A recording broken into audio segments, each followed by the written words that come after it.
Welcome to Anchorage, Alaska, where your Chugiak-Eagle Chinooks take on the Anchorage Bucs here at Mulcahy Stadium. The Chinooks coming off a 6-5 loss against the Peninsula Oilers down in Kenai. That was last Thursday. We have not been in action since. It was 2 days off on Friday and Saturday as the team traveled back from the Kenai Peninsula. Then yesterday we were supposed to have a game right here at Mulcahy Stadium against the Anchorage Glacier Pilots. That one got rained out. But despite some cloudy skies today, we're going to play ball in Anchorage tonight against the Bucs. But a lot has happened in the ABL since we last played. Let's give you a little update. It is the first place Matsu Miners atop at 13-8. The Bucs on a 3-game win streak are in second, nipping on their heels, 13-9 for the Bucs. The Peninsula Oilers sit at 14-11, most wins, but a couple more losses on the season for them. They sit in third, and the Chinooks down in fourth at 12-11. So a win tonight will keep them out, or keep them above 500. And of course, in last place, the Glacier Pilots down at 5-18. But again, it is still tight atop the standings with these four teams. Chinooks definitely not out of it, but it's going to take a little bit of work to get back up. The Miners and the Bucs both hot, but it is an Oilers-Miners series down in Kenai right now. So we're going to give you a little update as we go along. That one will start at 6:30 down in Kenai, so a little bit before that one gets underway, but we'll keep you updated on that as we go along. We're going to take a quick break before we get you the starting lineups, but we'll be back in just a few moments.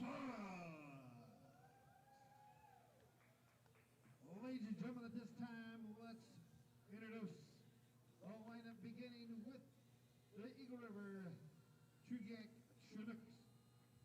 Leading off shortstop, number 6, Reese Vassar.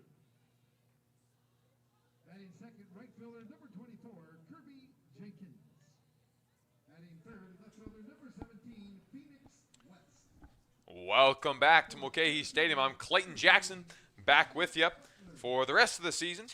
Appreciate Trace Neiman filling in for me last Thursday, but I will be with you the rest of the way, and hopefully for maybe a potential postseason run. We'll see. But we will take a look at your starting lineups for both teams tonight. First, for the home team, the Anchorage Bucs, leading off, it'll be the shortstop, number 17, Camden Lanphier. He's hitting .277 with 26 hits and 9 RBIs. Batting second, the right fielder, number 19, Andrew Raymond. He's hitting .246 with 14 hits and 5 RBIs.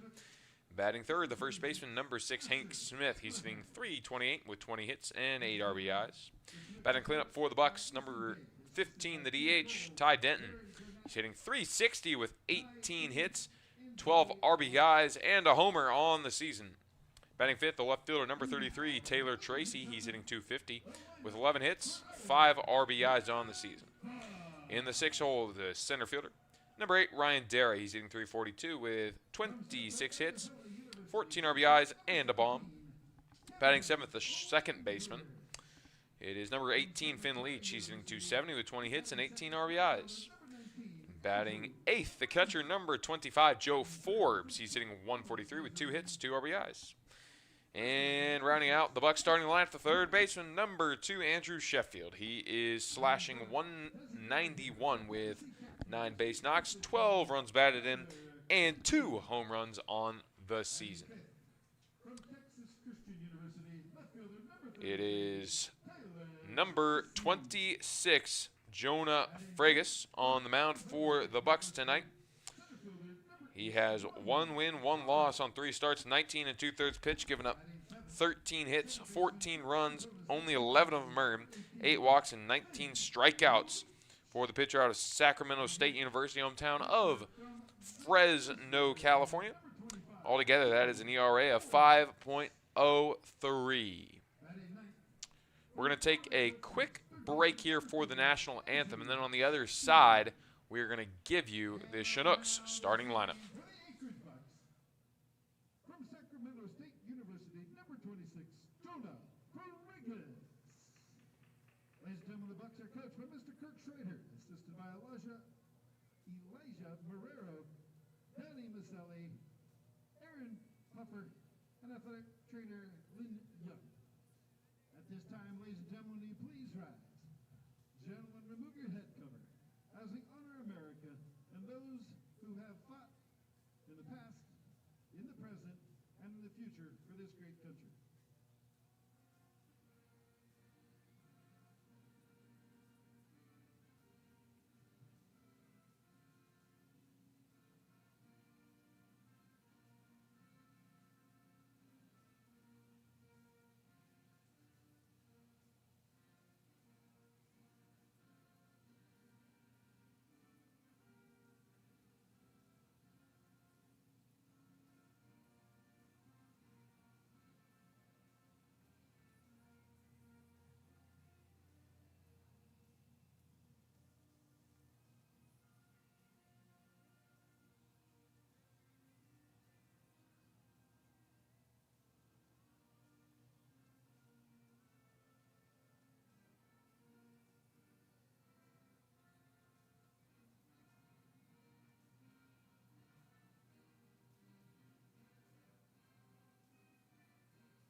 Welcome back in to Mulcahy Stadium as we are getting close to the first pitch here at Anchorage. But before that, let's take a look at your Chinooks starting lineup. Leading off, it'll be the shortstop, number 6, Reese Vassar.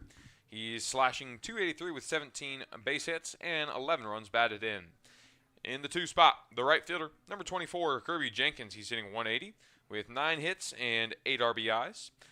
Batting third, the left fielder, number 17, Phoenix West. He's hitting .333 with 20 hits and 9 RBIs. Batting cleanup for the Fish tonight, the center fielder, number 3, Kai Butler. He's hitting .324 with 22 hits and 11 RBIs.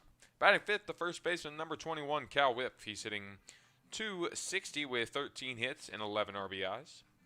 And batting sixth, the third baseman, number 1, Drew Hurst. He's hitting .200 with 9 hits and 18 RBIs.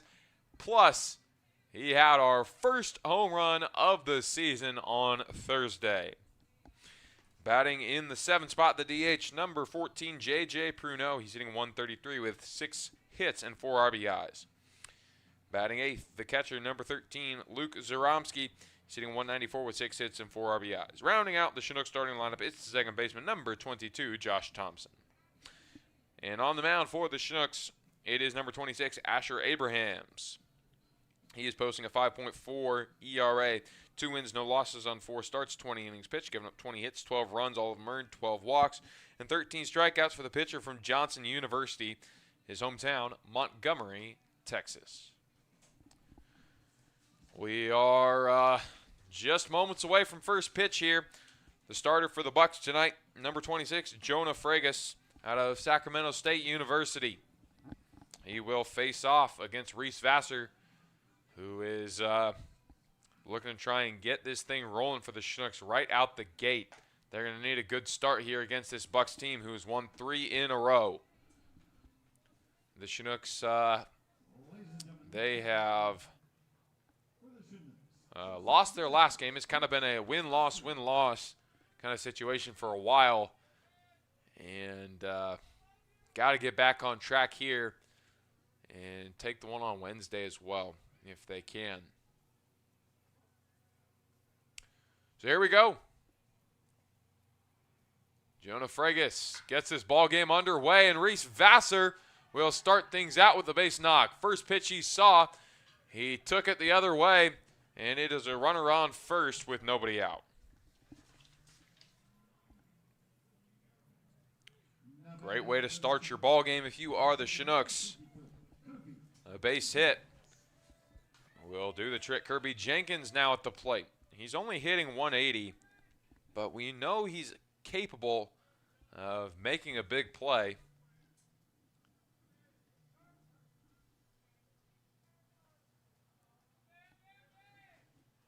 Fragus.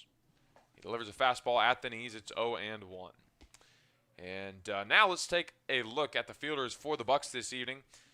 On the outfield from left to right, it is Taylor Tracy, Ryan Dara, and Andrew Raymond. On the infield, Andrew Sheffield, Camden Lanfear, Finn Leach, and Hank Smith. Behind the dish, Joe Forbes, and of course on the mound, Jonah Fragus. As Kirby Jenkins lifts one out to left field, it really just kind of died out there.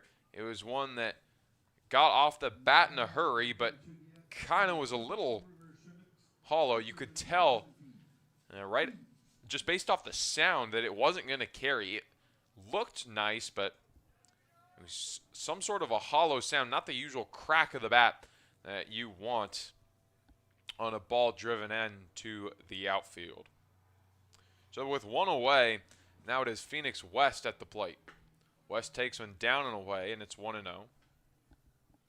The Bucs in their black tops with the yellow letters and numbers and trim. It is the white pinstripe pants with the white front paneled caps with the yellow B logo.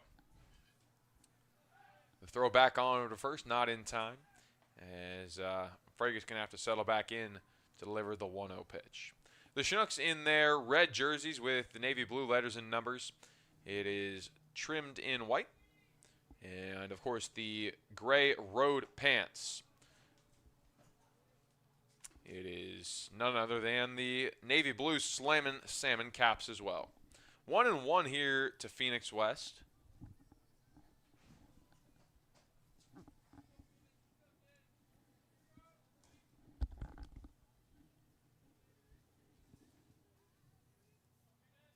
Fastball, he went. And it is now 1-2. No appeal needed there. We got overcast skies here in Anchorage. It was a canceled ball game yesterday. We were supposed to play the Glacier Pilots. We will play them in a doubleheader on July 22nd, as that one misses in the other batter's box, 2-2. But again, thankful the rain is held off today. It is overcast. A little bit of wind blowing kind of all over the place. It's been out, it's been right, it's been left. But the flag's flying at half-mast today for the passing of South Carolina Senator Lindsey Graham. As that one will miss downstairs, so full count. But yeah, it's a little bit of a day of mourning for the United States. And as a result, we've got our flags at half-mast today.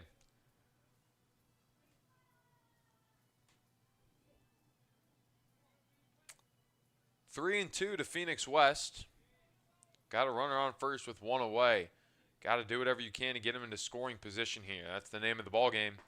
And got him looking. He wasn't happy about it.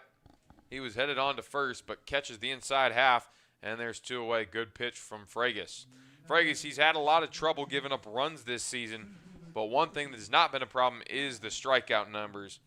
Only 8 walks, 19 strikeouts, make that 20, and he's been good in that area. Right now, Fragus trying to make the leadoff single from Vassar in vain. It will be Kai Butler, the cleanup man, at the plate. The runner goes, and the throw and the transfer no good into the outfield, but it'll be backed up well by Dara. It is a stolen base for Reese Vassar, and there's a runner in scoring position for Kai Butler. Phoenix West couldn't do it, so Reese Vassar said, let me do it myself, and sure enough, got it done. All it'll take now is a decent base hit from Kai Butler, and the Chinooks will lead it 1-0.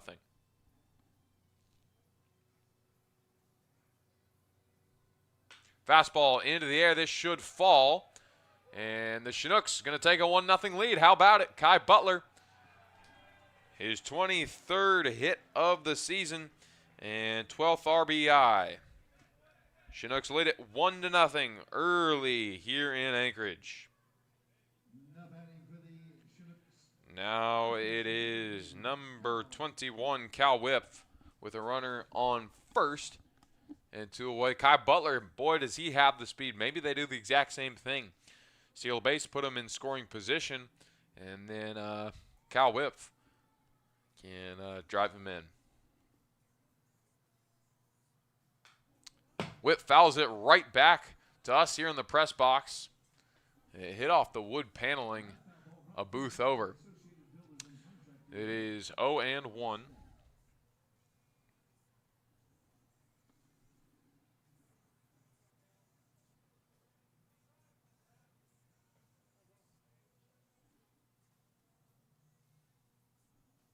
Runner does go, but Whiff will lift it very high and shouldn't be too much of a problem for Darrow, who moves over for out number 3. But the Chinooks do strike first. They get 1 run on 2 hits. There was no errors, and there is 1 left on base. On to the home half of the first we go. Chinooks lead it 1-0.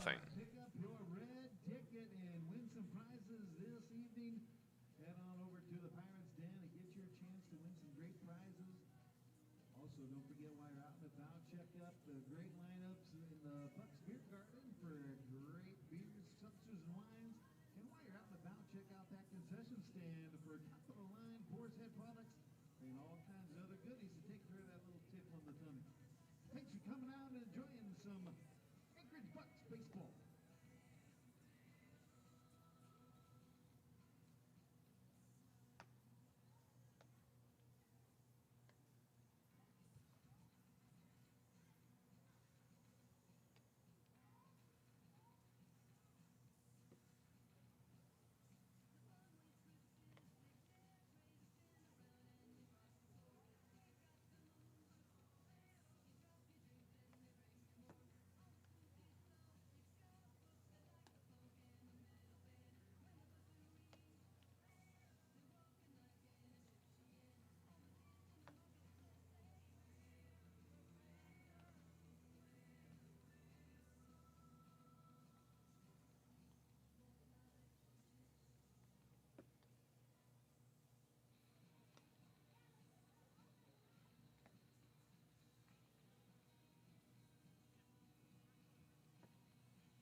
Welcome back to Anchorage, Alaska.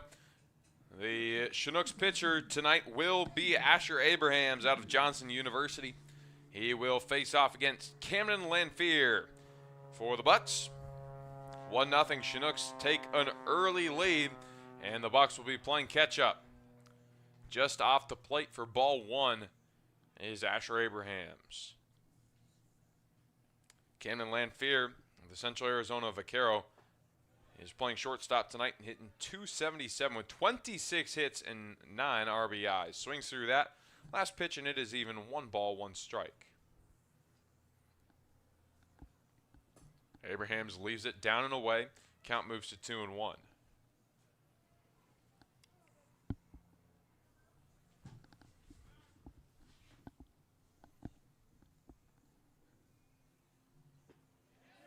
Did he go? No, he didn't.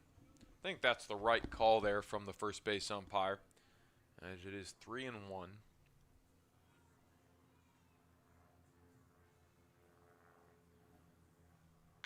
Abrahams will find the zone, but at what cost? This one, it is going back towards the track, and moving over is Butler to make the play. A ball where Lanphier just got a little bit too much underneath it. It was one I think he'd like to have back. I think he knows he could get that ball to where it needed to go. And Drew Raymond now, the right fielder, will take a pitch just off the plate, and it is 1-0. Let's take a look now at the Chinooks fielders this evening. From left to right on the outfield, it is Phoenix West, Kai Butler and Kirby Jenkins, the usual suspects. Then on the infield, Drew Hurst, Reese Vassar, Josh Thompson, and Cal Whip. Behind the dish, it's Luke Zaromsky with, of course, Asher Abrahams on the mound. 1-1. Make that 1-2 to Andrew Raymond. Swings through that one. With one away, the bases are empty here for the Bucs. The Bucs on a 3-game winning streak. They have looked good as of late. They dispatched the Glacier Pilots 10-5 on Saturday. Beat the Miners 2-0. As Raymond goes down swinging, good pitch there from Asher Abrahams to get the K. And now with 2 away bases empty, it's Hank Smith, the first baseman. Smith, he is hitting at .328, so he could be trouble here. And the Bucs actually, man, they had just 2 days with off on Wednesday and Thursday, but they beat the Glacier Pilots in 10 innings, 8-7 last Tuesday. So that's their 3-game win streak they're on. And they're looking to make it 4, but they're going to be playing catch-up. They're down 1-0 right now to the Chinooks after they struck early. Misses outside, 2-1 for Hank Smith, the Point Loma Sea Lion.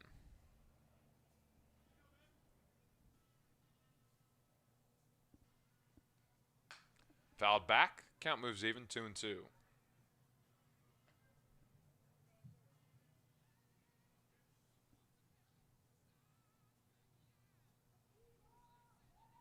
Wind blowing out at the current moment. On the ground, it's ripped, and it is through for a base hit. Josh Thompson tried to lay out for it, but it snuck through there. A 2-out base knock for Hank Smith will bring up the cleanup man, Ty Denton. Yes, Tennessee Tech University designated hitter number 15, Tyler Denton.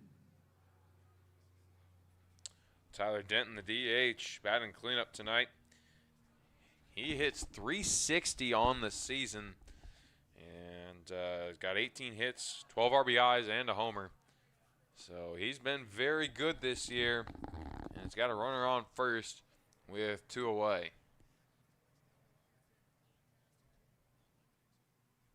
Asher Abraham's last outing was the 18-7 win over the Peninsula Oilers last Sunday.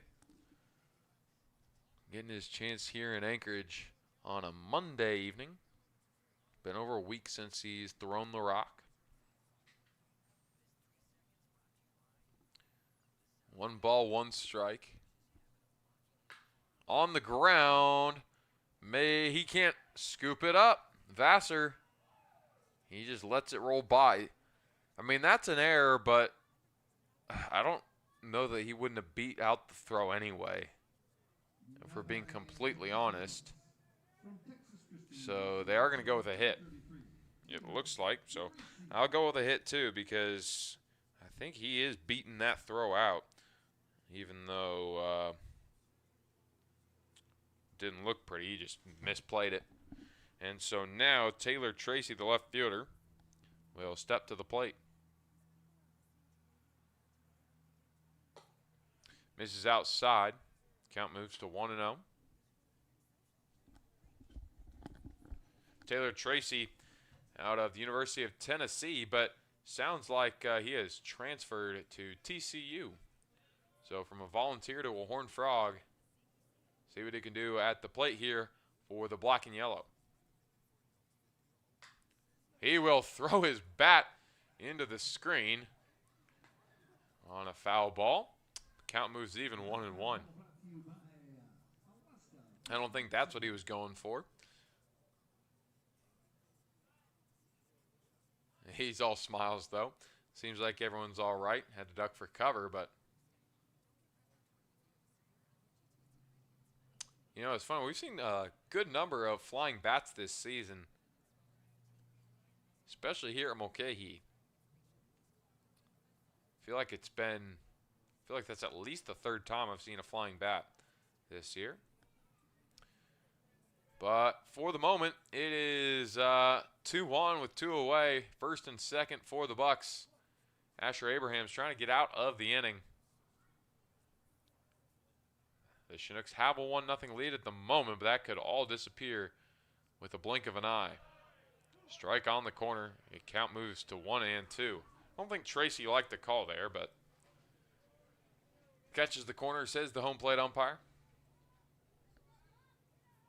It is not particularly packed here at Mulcahy, but this is about the perfect storm for no fans. Cloudy, cold Monday night. That's a recipe for an empty stadium.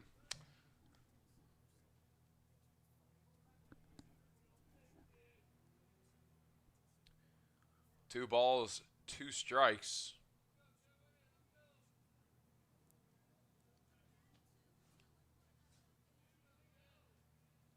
And Asher Abrahams, he can be a very good pitcher. All you got to give him is just a little boost of confidence, and this kid can deal. If he can get out of this inning, that might be the confidence boost he needs. But he's got a payoff pitch here.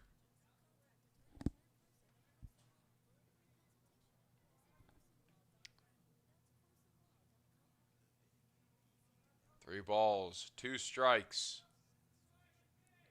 Abraham's out of the stretch. Runners on the go, out towards Butler in center. He is going back for it. It's not going to be close. That will score 2, and just like that, the Bucs have the lead. 2-1, Bucs lead it on the 2 RBI double from Taylor Tracy. He nukes it over the head of Kai Butler to straightaway center field. And trouble for the Chinooks. Now Ryan Dara, the center fielder, at the plate. He's hitting .342 with 26 hits and 14 RBIs. Does have a homer in there as well. So now with runners still in scoring position, Chinooks playing from behind. John says that they're here. We love to see it. Get as many Chinooks fans in the house as possibly can. And you know, at Mulcahy Stadium, it's not unheard of to have more Chinooks fans than whatever team the Chinooks are playing.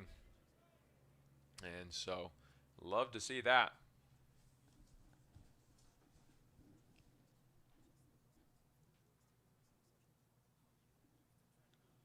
No balls, 1 strike. It's inside to Ryan Dara, 1-1. Count is even here.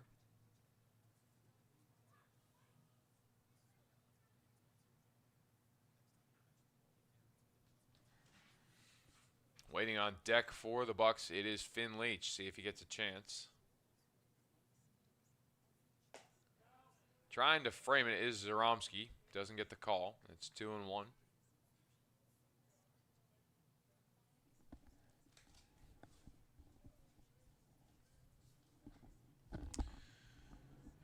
Taylor Tracy, man, he gave that ball a good ride. I thought that just maybe Butler was going to be able to get to it. I mean, deep straightaway center field.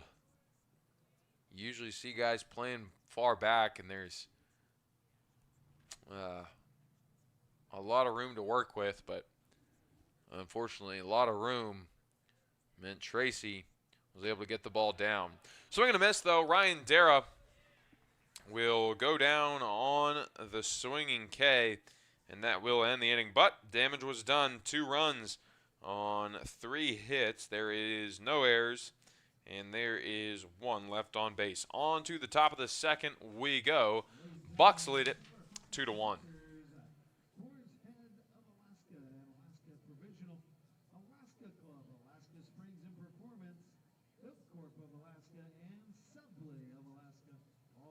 Supporters of your Anchorage Bucs.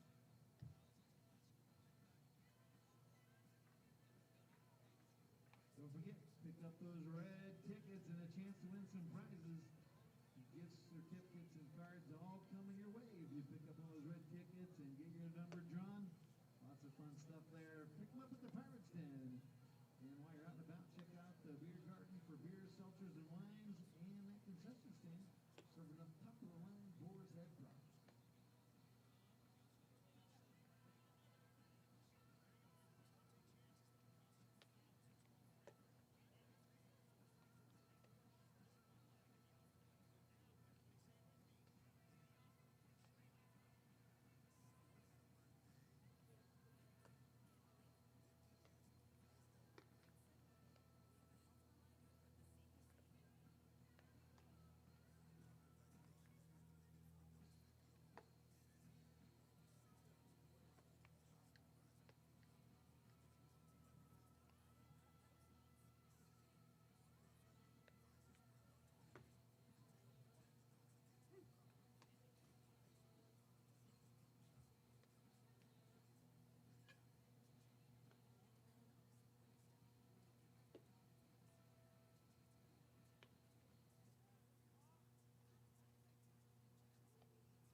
Ladies and gentlemen, now batting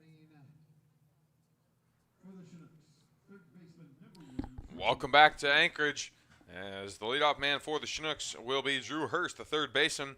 Drew Hurst, the man who belted the Chinooks' first homer of the season on Thursday in Kenai.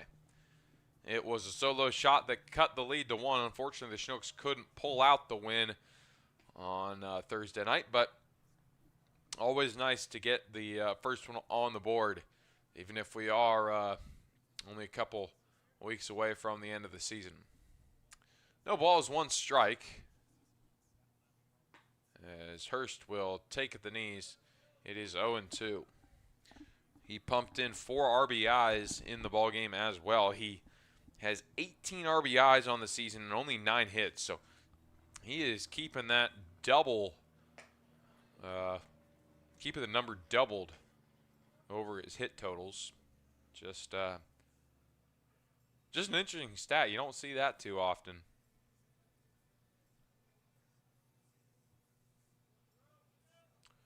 The 1-2 pitch will be taken downstairs on the changeup. Count moves to 2-2.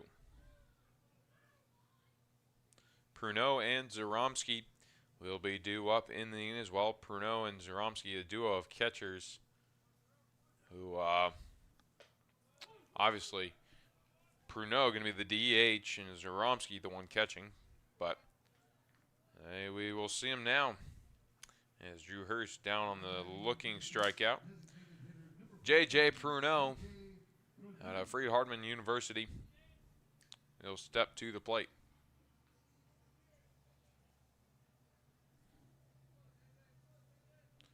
2-1 Bucs lead it over the Chinooks. It was off the bat of Taylor Tracy, a 2 RBI double.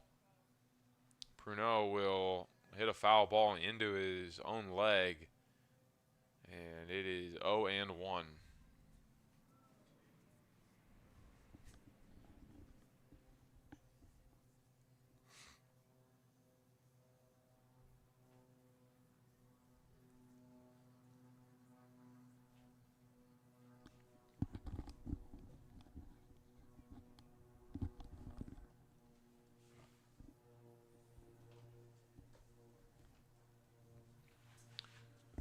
Out of the windup, Fragus delivers the 0-1. It is popped softly over to second, and quickly that is out number 2. Zaromsky at the plate now. Last chance for the Chinooks. Otherwise, they are down 1-2-3.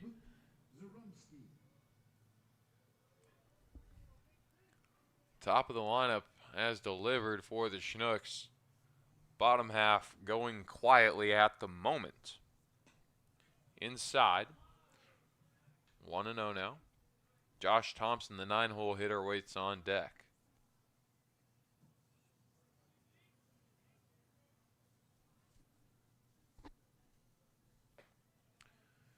Takes a slider on the upper right corner, and it is 1-1.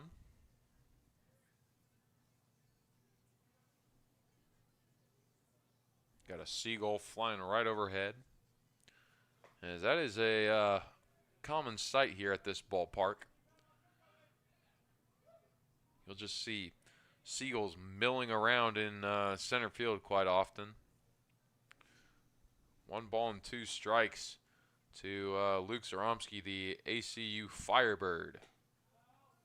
Nearly strike 3, but Fragus doesn't get the punch-out call there, so the count moves even. 2 balls, 2 strikes.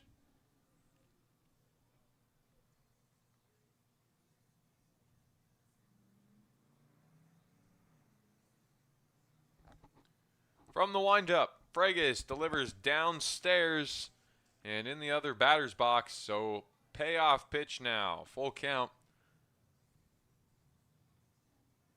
See if Josh Thompson doesn't get a chance here in this inning.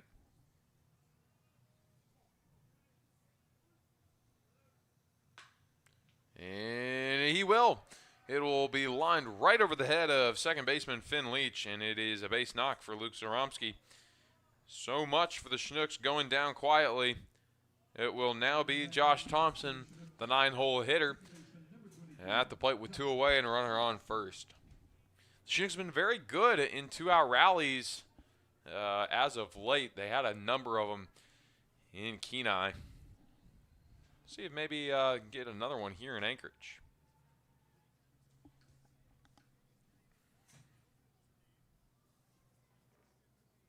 First pitch to Thompson. It's outside. As the count moves to 1-0.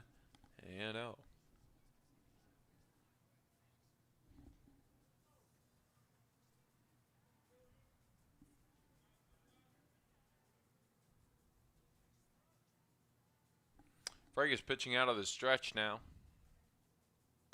He will leave one that is poked by Thompson through the gap, and just like that, runner in scoring position for the Chinooks, who are back to the top of the order. The 8 and 9 hitters getting the job done.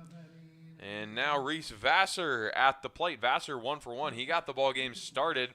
He only needed to see one pitch before he poked one out to the left, the right center alleyway.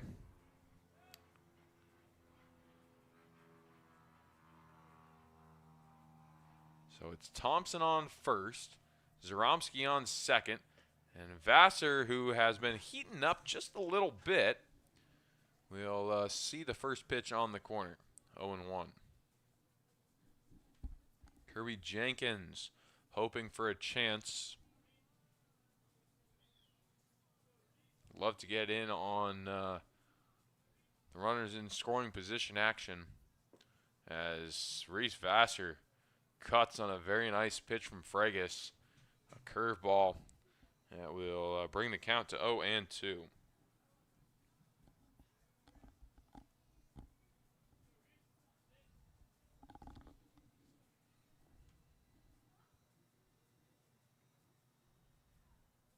The 0-2 pitch swung on, missed, and that will end the inning.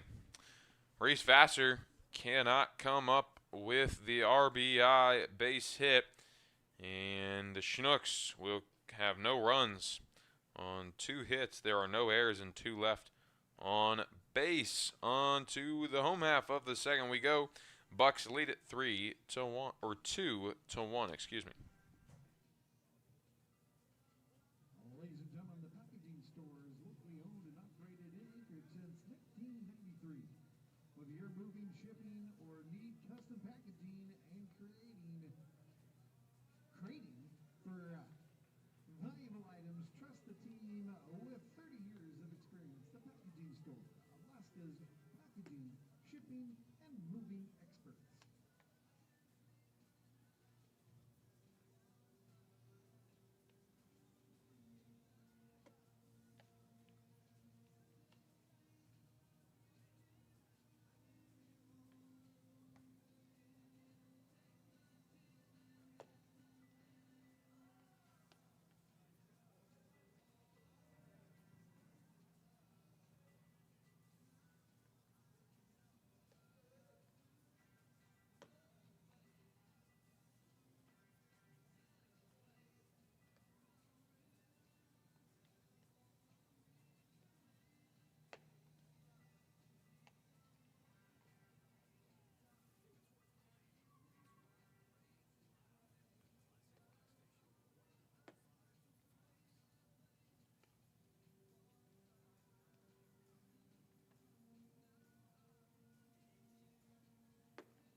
second baseman, number 18. Welcome back to Mulcahy Stadium here in Anchorage, Alaska. Finn Leach will lead things off for the Anchorage Bucs. Asher Abraham's back out for another inning. Bucs will look to add on to their lead. They lead at 2-1 after a Taylor Tracy RBI double. First pitch to Leach, it's outside, 1-0.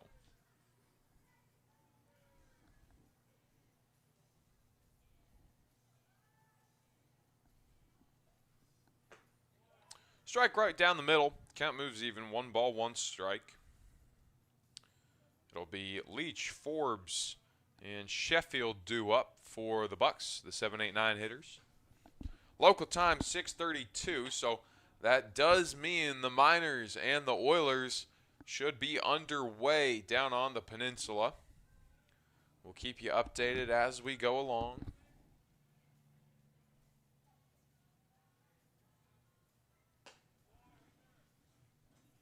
Three balls, 1 strike here for Leach.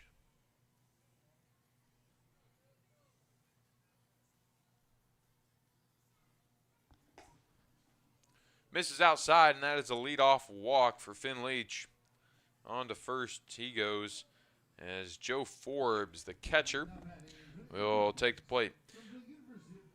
Forbes out of the University of Arizona. He came in midway through the season here. He is slashing 143 with 2 hits, 2 RBIs. So doesn't have a whole lot of at-bats, but hasn't been great with what he's been given.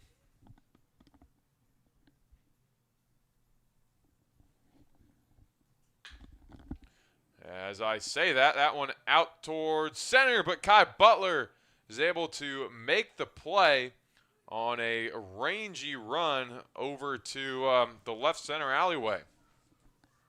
Nearly at the warning track in left center. And that's a great play from Kai Butler. Someone with less speed is not getting to that ball. So big credit to him. And there is one away with 1 on. Strike at the knees. Count moves to 0-1. Now it's Andrew Sheffield, the third baseman. Again, like I said earlier, wind kind of just blowing every which way, and it kind of still is. Out towards left field. At the wall, leaping in front of the State Farm sign, is Phoenix West to make the grab. It looked like it was just going to be a easy play for West out there, and it really was, but that ball just kind of kept carrying, and he even had to make a jump. It would have been just above the white State Farm letters there. Wouldn't have gotten out, I don't think, but it would have been high off the wall, but instead it's 2 away now for the leadoff man, Camden Lanphier. So back-to-back balls put deep into the outfield, but 2 nice plays from Chinook outfielders. Runner is on the move, swing and a miss, and good grab from Josh Thompson to prevent that from getting to the outfield. Wouldn't have mattered too much as Butler would have been there to back it up, but it is a stolen base for Finn Leach. He's in either way. Good jump. It is 0-2, though, for Camden Lanphier as he swung through on the strike. But there is a runner in scoring position. If he can fight his way out of the hole, which he cannot, it doesn't look like, Josh Thompson will field it on a 1-hop, and that will end the inning. It is no runs on no hits. There is no errors, 1 left on base. On to the top of the third we go. 2-1, the Bucs lead it.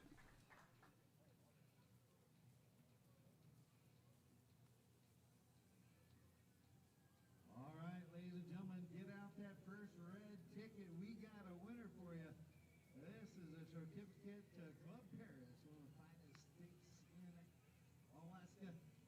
That ticket number is 066608. That's it, 066608. You're bringing home some Club Paris.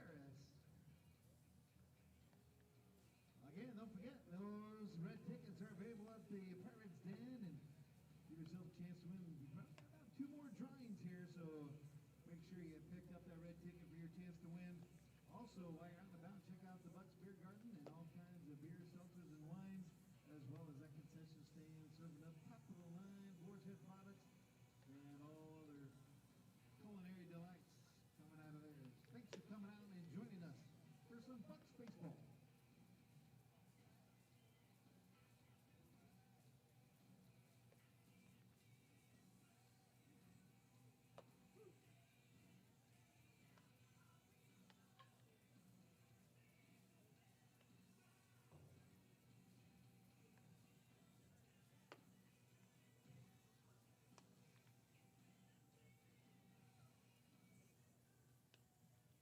Ladies and gentlemen, now batting for the Chinooks, right fielder number 24.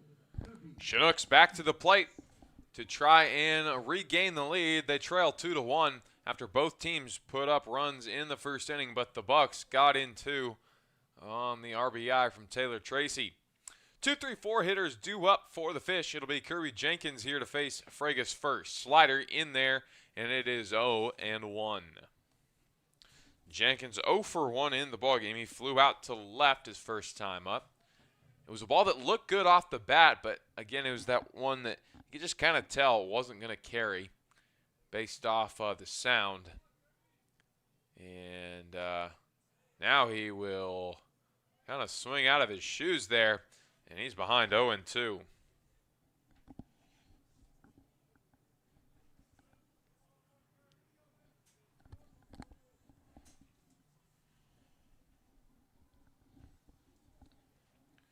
See how Jenkins responds, see if he can battle back.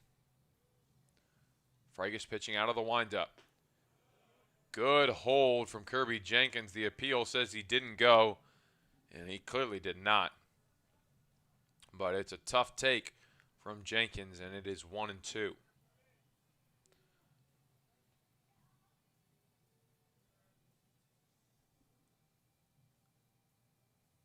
And that's going to get him, I believe, on the shoulder. So on to first goes Kirby Jenkins, as that is a good start to the third for the Chinooks. Obviously, if you're Kirby, not really the way you want to do it. Going to leave a bruise, but starts out a potential rally for the top of the order. Phoenix West at the plate now. These are the guys you want in these situations. West and Butler are the other guys due up, and that's why through the gap. And it is first and second for the Chinooks. In safely is Kirby Jenkins. That ball was just ripped by Phoenix West. So now with runners on first and second, it's Kai Butler. That last hit from Phoenix West looks like something we've seen Kai Butler do a whole lot of this season. He's got 23 hits on the season, including the one earlier in the ballgame. It was an RBI single. It brought home Reese Vassar. See if he can do it again. He's got a runner in scoring position with nobody gone. He's going to show bunt pull back in there anyway. 0-1.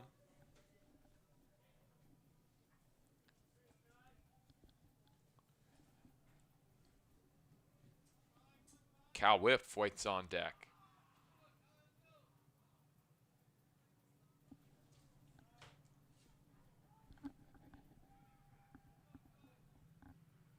He is going to lay down a bunt. It's going to get through. Oh, man.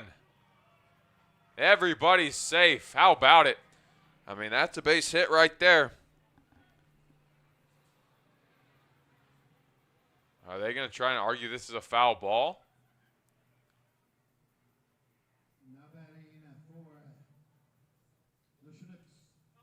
Yep, there it is. Foul ball. Yeah, I did wonder that right off rip. It looked like it hit inside the batter's box.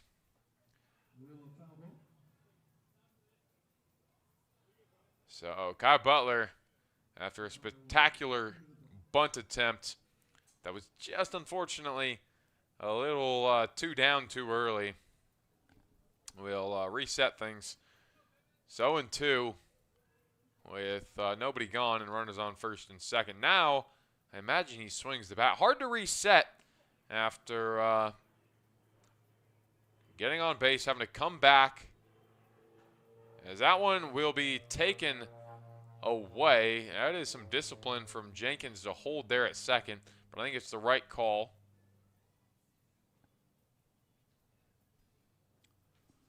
Get 1 ball, 2 strikes now. And now that you've seen a pitch, maybe you can transition a little easier, but it's always that first pitch, hard to transition from bunting, and even if it's not bunting, from being on base and having to walk all the way back and try and swing the bat again after you thought you've made it safely. But now count moves even, 2 balls, 2 strikes. He's right back in this at-bat here. Gotta have it. Chinooks looking to tie this ball game up and take the lead. Throw back on to second. Kirby Jenkins back in easily. He's standing.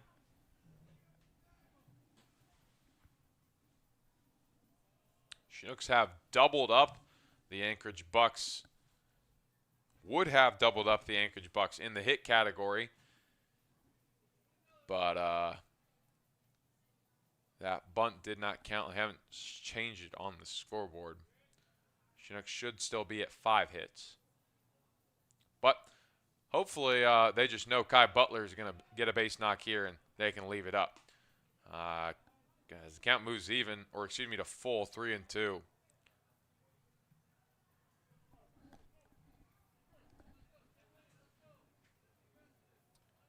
And hey, at some point the Chinooks are going to get base hit number 6, so might as well just leave it. Hopefully it is right here with Kai Butler. The 3-2 pitch from Fregus swung on and missed. That'll sit him down. It's a really good pitch. Pulled the string right out from underneath him. And now it is Cal Whiff. Cal Whiff, he flew out to center his first time up.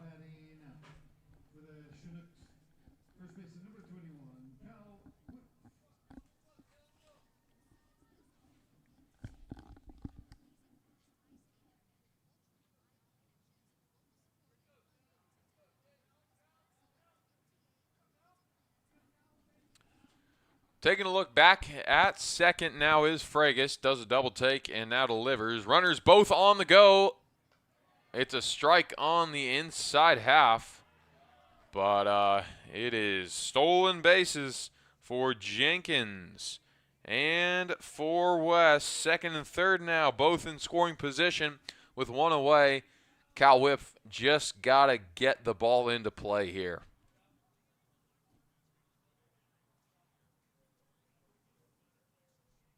Get barrel on ball, and you're going to be feeling pretty good. He's going to foul this one into his calf ankle area. He's going to walk it off, and he's behind now 0-2. Got to settle back in to try and make a play. One of those situations where you had such a good start to the inning, you really just do not want to waste it. Drew Hurst, the man waiting on deck.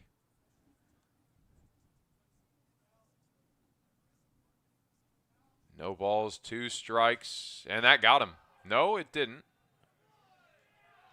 I really thought it did, but either way, might be better it didn't. Coming home is Kirby Jenkins. We are now even here. 2-2 tie ball game as Phoenix West will move over to third. Man, I don't know what. I guess it hit nothing. It just glanced off the catcher's glove.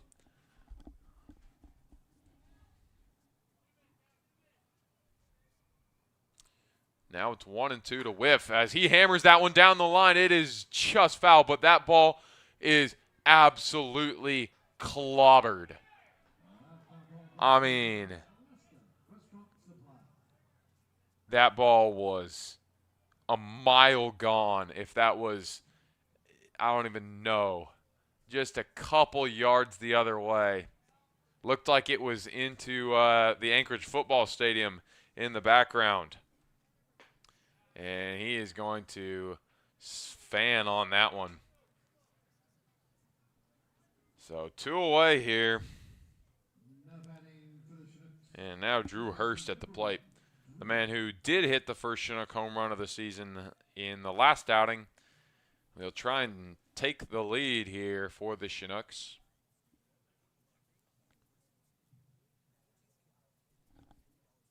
Man, that ball was hit. If only it could have stayed fair. 1 ball, no strikes is the first pitch. Drew Hurst misses inside. Drew Hurst got another chance for an RBI here. He's got 18 of them on the season. He struck out looking his first time up. Phoenix West waits on third in a tie ball game 2-2. Breaking pitch moves in, and the count is even 1-1.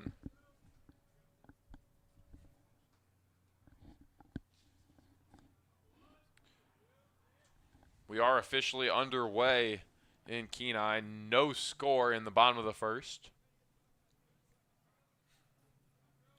As Fragus delivers the 1-1 pitch, it's up the middle, but scooped up cleanly at short by Landfair. So, unfortunately, the Chinooks can't get the leading run, but they do get 1 run on 1 hit. There is no errors, and there is 1 left on base. On to the home half of the third we go. It is tied here in Anchorage 2-2. Northern Lights Imaging, Trailer Craft, Little Caesars, and Alaska Highway Safety Office, all proud supporters of our Anchorage Bucs.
Ladies and gentlemen, now batting for the Anchorage Bucs, right fielder number 19, Andrew.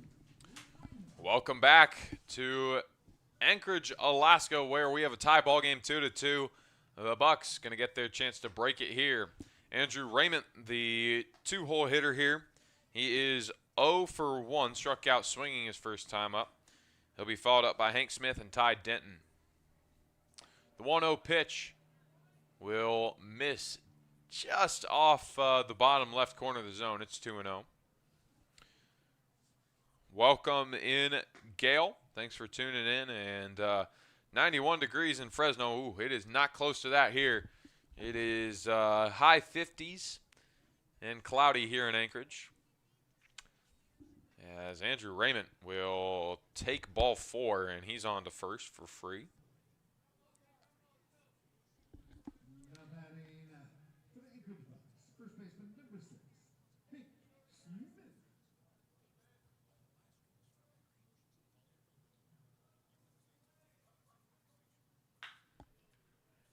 That is on to first. They're going to get both of them. double play off the bat of Hank Smith. That is a really nice turn of events for the Chinooks. It looks like it is a 3U6 double play, I believe. And there's 2 gone with the bases empty for Ty Denton. Ty Denton 1 for 1 in the ball game. He singled in that first inning. Mark, that is interesting. I don't know if that stat is kept anywhere. I don't know how I would find that. But I appreciate letting us know because that's interesting. He says the Chinooks lead the league on runs scored on a wild pitch or pass ball, which they just did in the second inning.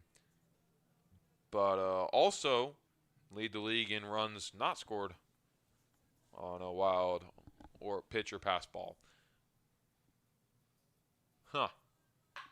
As that's down the line, that's a fair ball. Good thing they got that double play, or that would have been trouble into the corner. It goes an extra base hit for Ty Denton. He is 2 for 2 on the day now. But, yeah, I can't confirm whether that's true or not, but that's interesting if that is. Taylor Tracy at the plate. He had the 2 RBI double his first time around. Got a runner in scoring position here with 2 away. He's got another chance to do damage and give the Bucs the lead here. Asher Abraham's got to be careful. He's a guy who clearly has talent. Goes from Power 5 to Power 5. If what I'm hearing is true, that he just transferred to TCU. Was at the University of Tennessee.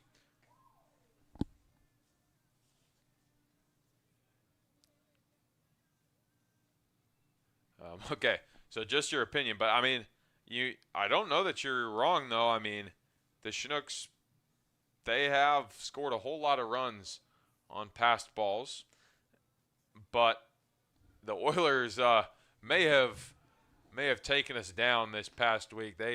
We gave them a whole lot of runs on passed balls this past week down there on the peninsula, but you're right, it could be so. No balls, 2 strikes.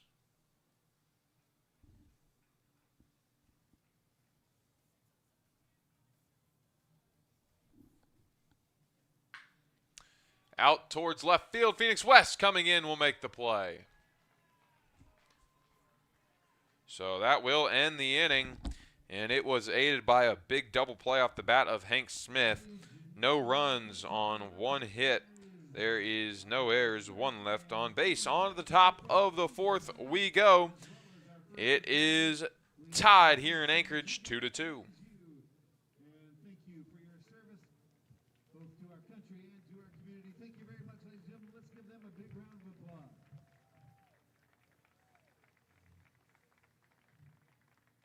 We appreciate you and all that you've done, again, for our community and for this great nation. Thank you.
Top of the 4th here in Anchorage, J.J. Pruneau will be the leadoff man this time around. Pruneau will be followed up by Zaromsky and Thompson. So 7, 8, 9 hitters here. It was a nice showing from Zaromsky and Thompson their last time around, back-to-back singles for them in the second. See if J.J. Pernod can get something started. He can't, as that one's flipped on over to first in time for out number 1.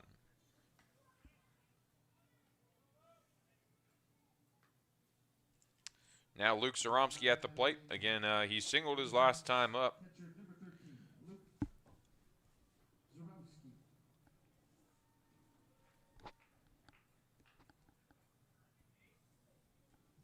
Zarowski. 2-2. As the Chinooks look to break the tie. That one's going to plunk him straight in the back. On to first goes Luke. And now runner on first with only one away. Josh Thompson, who is 1 for 1 in the ballgame, steps to the plate. Thompson out of Siena University, but transferred to Belmont Abbey College. It's the word with Thompson. He'll take a pitch outside. 1 ball, no strikes.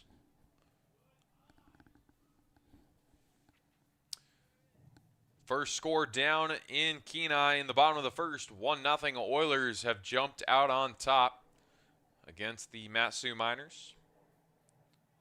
That is a big series down there. A 5-gamer where the Oilers are trying to punch back up. The Miners lead. As that one, it is caught on a line. Oh, Josh Thompson was robbed of a base knock there. And now it's 2 away. That ball was hit well, but a better play from Ryan Dara.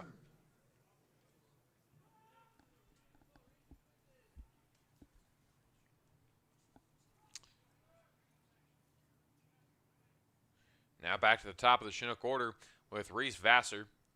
Got a runner on first and 2 away.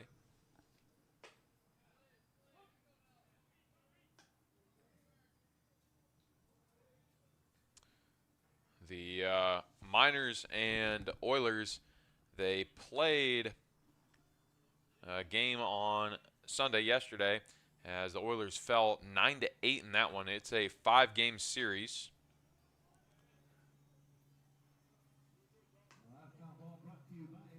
Fouled off there, and it is 0-2 to Reese Vassar. But again, that's a 5-game series down there in Kenai, so the results of that going to be very important for all 4 of these top teams. Glacier Pod's really out of it right now, 5-18. But everybody else, that one is on a line straight towards Taylor Tracy, and that's going to end the inning. So it will be no runs on no hits. There are no errors. 1 left on base. On to the home half of the 4th we go. It is knotted up at 2 apiece here in Anchorage.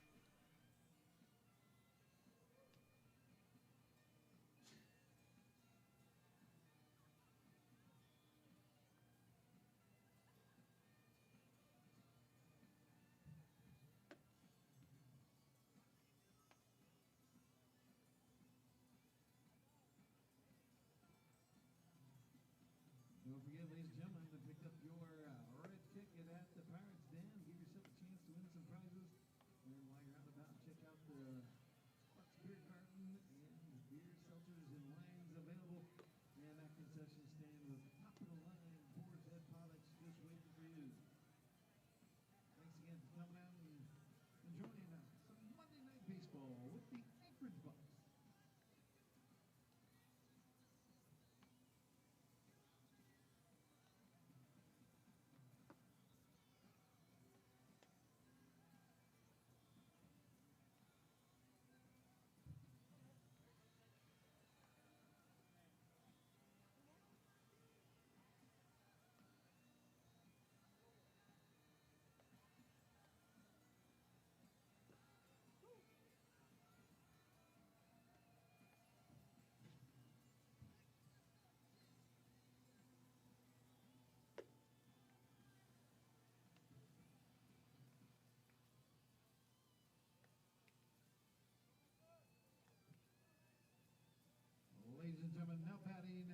For the Anchorage Bucs, center fielder number 8, Ryan. Bottom of the fourth coming your way here in Anchorage. Asher Abrahams back on the mound for the Fish. It will be Ryan Dara, Finn Leach, and Joe Forbes to lead things off. It is Ryan Dara, who is 0 for 1, struck out swinging his first time up. First pitch to him a strike. It is 0-1.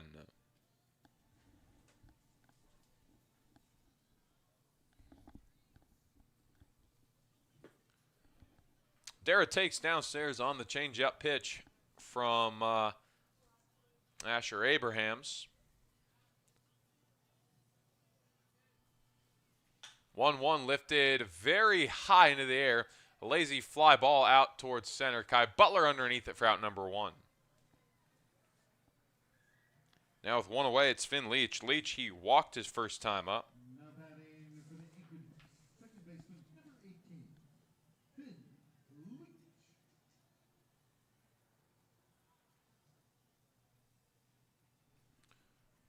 So now Finn Leach will step to the plate.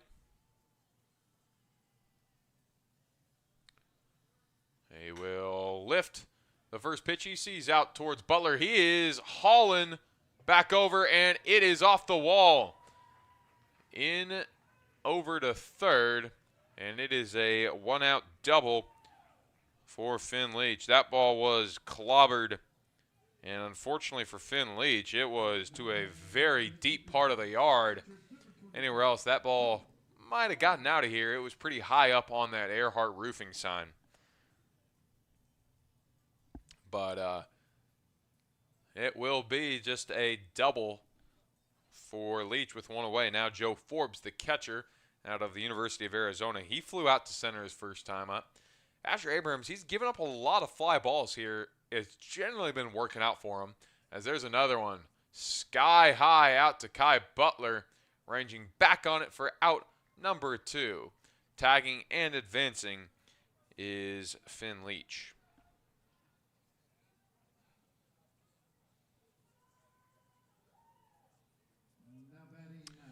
So now it will be Andrew Sheffield. Sheffield, he's had a little bit of luck on the fly ball this year. 2 homers and 9 hits. Got 12 RBIs, but only hitting 191. Got a chance for RBI number 13 right here. Runner on third.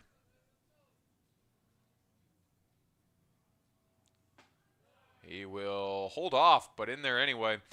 We move even. 1 ball, 1 strike.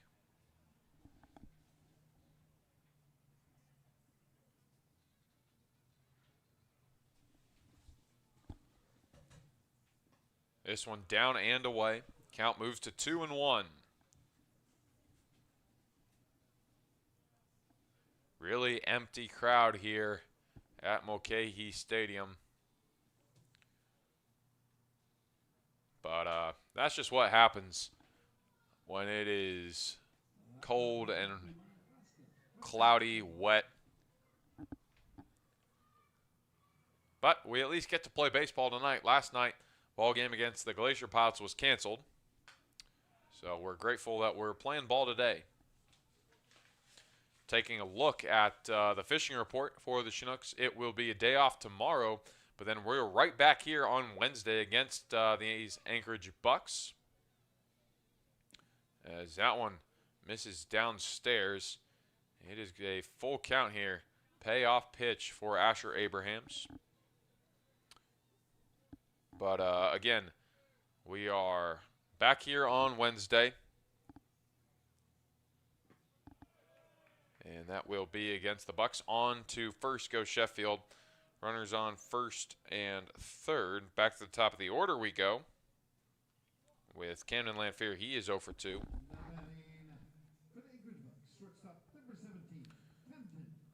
But after Wednesday, we are finally back home. It has been long awaited return trip to Lee Jordan Field.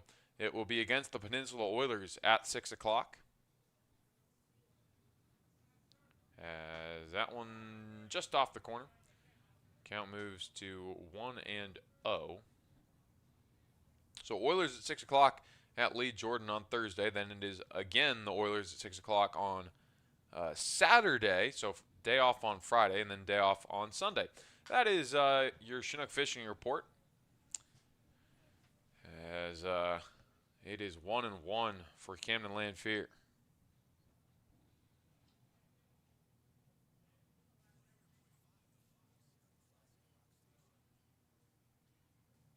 Mark says 60 degrees with just a Scotia wind down there. Not too bad, he says. So, well, good enough conditions as that's going to come across to score. Misses outside. Unfortunate there. 3-2, the Bucs now lead it. But, yeah, no, I mean, it's just nice hoodie weather. Can't complain too much, but it is one that a lot of people may say they see clouds and they stay in. But that will end the inning. It is a fly out for Camden Lanphier to shortstop. As there is a run across, though. 3 runs on 1 hit.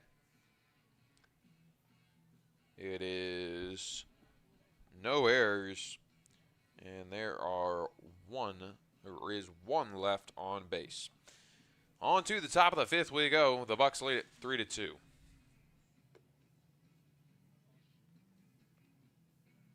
and gentlemen, some of our fine sponsors: Global Credit Union, State Farm, Alaska Towing and Wrecking, Love Paris, Moose's Tooth, and Lucky Wishbone, all proud supporters of our Anchorage Bucs.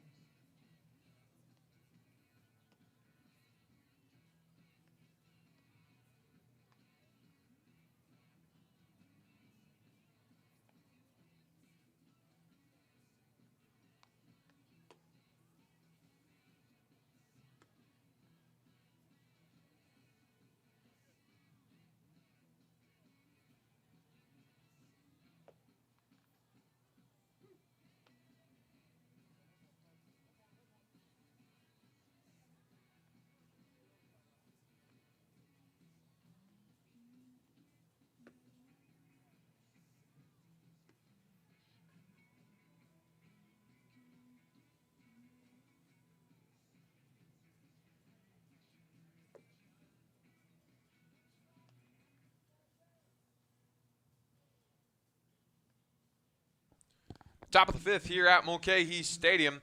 It will be the trio of Jenkins, West, and Butler due up. They got things started in the 3rd inning, and they got it started well, but they couldn't quite finish the job. Jenkins, he is 0 for 1, flew out in the 1st inning, but then was hit by a pitch in the 3rd, came home to score.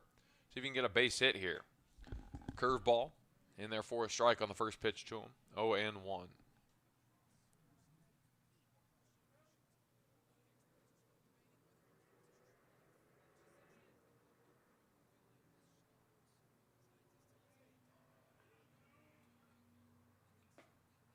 Just off the plate. 1 ball, 1 strike.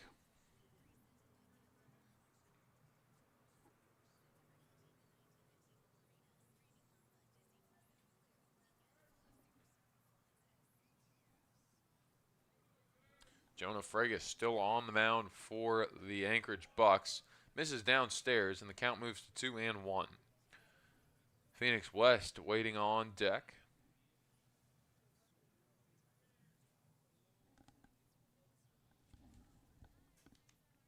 Number 13 for the Anchorage Bucs, starting to warm in the pen, says Mark. That is Caden Berghardt out of the Colorado School of Mines. See how soon we see him.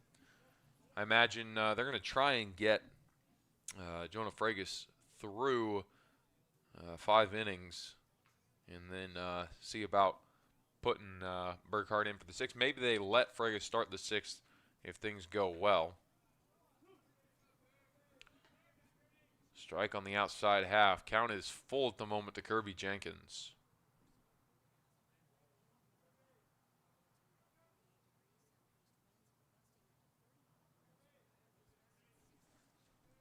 Out of the windup, Fregus delivers the 3-2 pitch. It is lined up the middle. Oh, Fregus gets out of the way of it, but that was a scary sight. Ripped up the middle right at him, and thankfully he's all right, but it is a base knock for Kirby Jenkins, and boy did he need that one in a bad way. Only hitting 180 on the season, and finally gets a base hit, and base hit number 10 it is.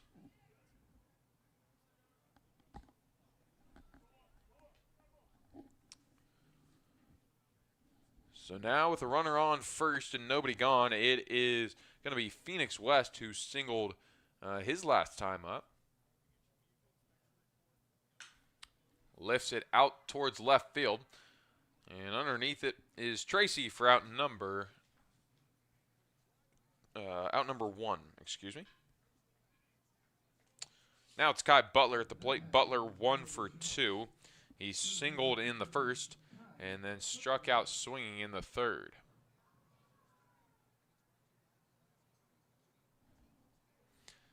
That fly out there from Phoenix West, very similar to the ball that Kirby Jenkins hit in that first inning.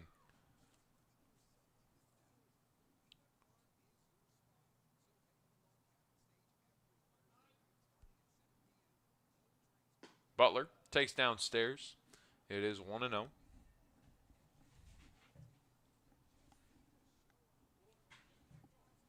Cal Whip waits on deck.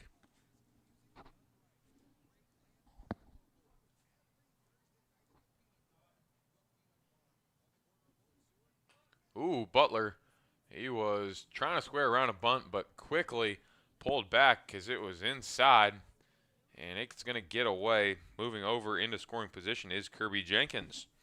So a base hit here from Kai Butler could tie this ball game right back up. We have been back and forth all day so far. Hadn't seen a whole lot of close games this season up until the last 3 of that series against the Oilers. Man, they were all close, and right now we've got another one. Just back and forth we go. Started with that heartbreaker in extra innings at Coral Seymour. Man, close play, but he's in safe. Finn Leach doesn't think so. He wanted that call, and it really was close. A really good pickoff move from Jonah Fregus. Kirby Jenkins going to think long and hard about how far he leads off here. The 2-0 pitch to Butler. Going to get it at the knees, 2-1.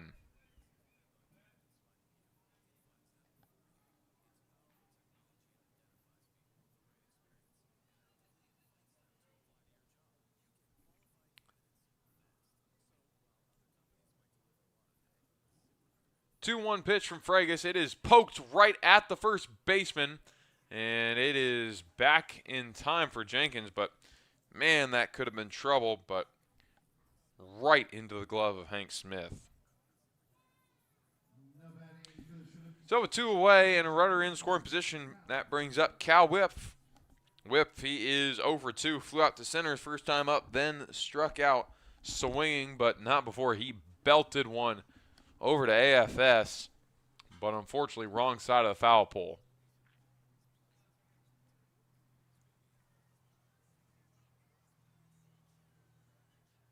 See if he can maybe do it again just a little bit more to the right this time around. Pulls the trigger, comes up empty on that first pitch from Fregus. It is 0-1.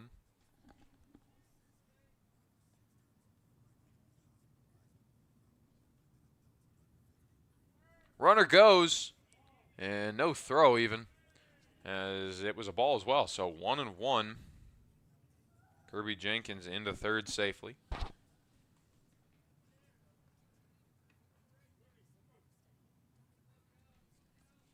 Got to have a base hit here to tie things up. Been no shortage of action here in this ball game, as the 1-1 is cut on and missed. 1 ball, 2 strikes. Flags hanging dead out there in left field. There is no wind at the moment. Drew Hurst waits on deck. 1-2 pitch to whiff. Upstairs, no. Curveball got him. And it is going to finish the fifth inning. They will strand a runner on third. It is no runs on one hit. There is no errors and one left on base. On to the home half of the fifth we go. It is 3-2. Bucs lead it.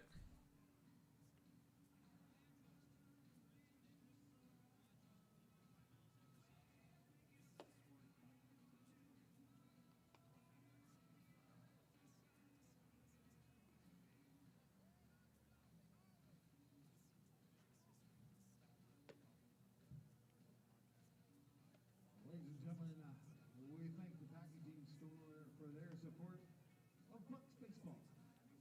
Do you or someone you know plan on moving out of state of Alaska? If so, take advantage of the most economical moving rates in town, the packaging store, Alaska's packaging, shipping, and moving experts.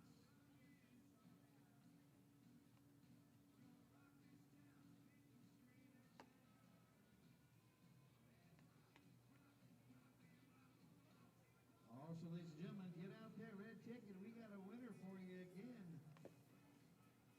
That red winner bringing home some Subway this evening. 066616. 066616. You're bringing home some Subway this evening. Thanks for playing, folks. And those red tickets are available at the Pirates Den, so swing by and get a chance to pick up some great prizes.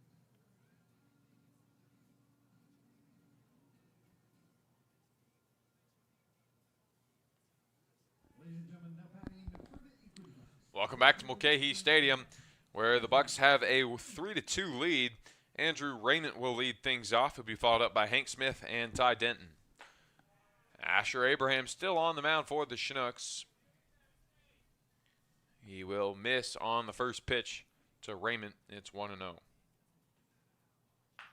On the ground softly, moving over is Thompson. He's going to fire over to first. It's close, but he gets him. There is one away. Good play from Josh Thompson. And now Hank Smith, who grounded into the double plays last time up, will step to the plate. Does have a single, which he scored on in the first inning, though.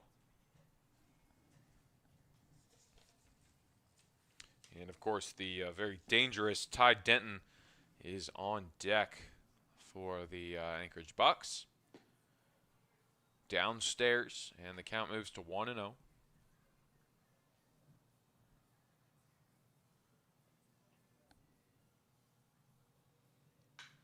That is sprayed over to the left field side. It is going to roll all the way to the wall, and this will be an extra base knock for Hank Smith. Not what you needed if you're a Chinook fan, especially with Ty Denton and Taylor Tracy lurking. Denton, he's 2 for 2, a single and a double so far in this ball game. He scored on the single in the first.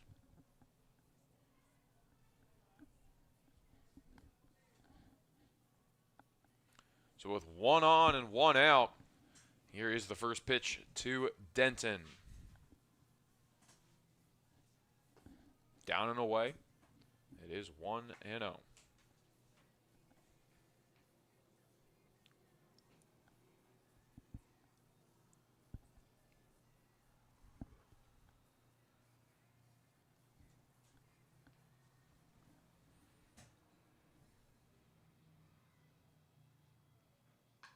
Fouled back. Count moves even. 1-1. Foul ball brought to you by Associated Builders and Contractors of Alaska. Still Caden Berghardt warming in the pen for the Bucs. Can't tell if there's anyone up for the Chinooks. Looks like I see a couple bodies, but no one pitching actively.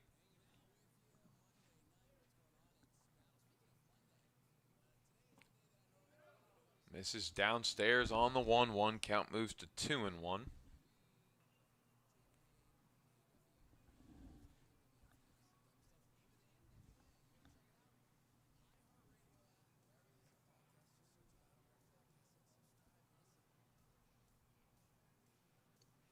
Asher Abraham's out of the stretch.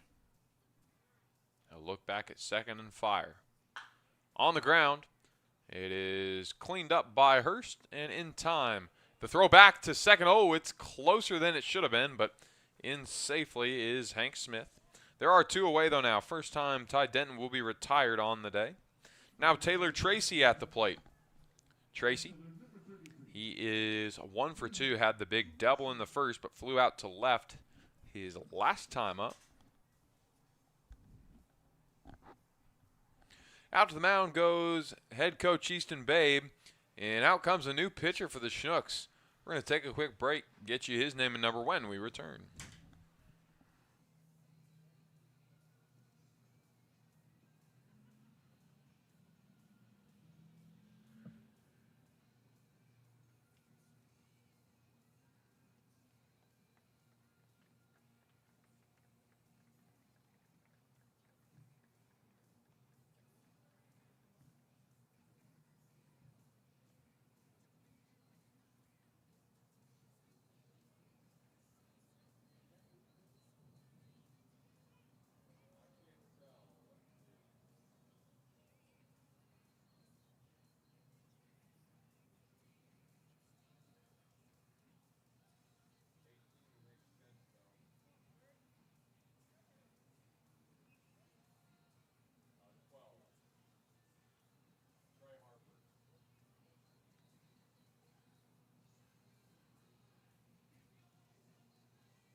New pitcher in the ballgame for the Chinooks. It is number 12, Trey Harper, out of Messiah University, hometown of Hummelstown, Pennsylvania. 3.38 ERA, 3 wins, 1 loss on 9 appearances. He has pitched 16 full innings, given up 15 hits, 7 runs, only 6 of them earned, 7 walks, and 10 Ks for Harper. He will start out his day with Taylor Tracy and a runner on second. Does have 2 away, only 1 out needed to get out of here. Misses on the first pitch to Tracy. It is 1-0. Ryan Darrow waits on deck. That's a scary 1-2 combo right there. Tracy and Darrow. Man, this Bucs lineup, it is stacked top to bottom, if we're being completely honest.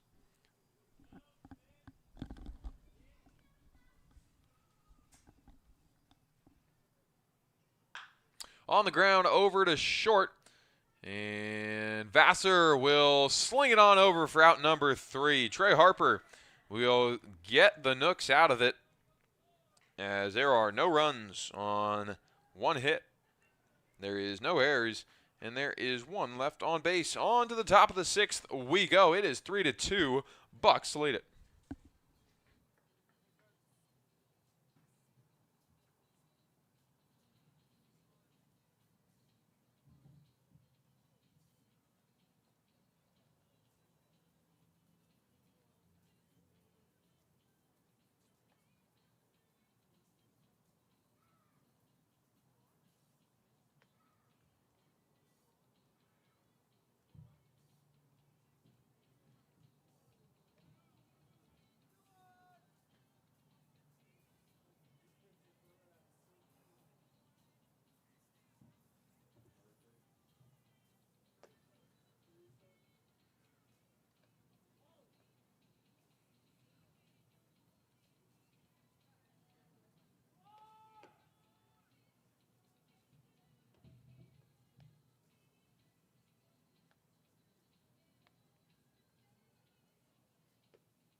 Top of the 6th here in Anchorage. It's a new pitcher in the ballgame for the Bucs. It is number 13, Ryan Caruso. Had the wrong name there earlier, so apologies for that, but it is Ryan Caruso. He is out of Arizona State University, hometown of Tempe, Arizona. 1.38 the ERA, no wins or losses on 4 appearances. 4 starts, though, as well. He has pitched 13 innings on the season, getting 14 hits, 3 runs, only 2 of them earned, 9 walks and 15 Ks. So a lot of hits for not a lot of runs. So it's going to be interesting to see how this goes.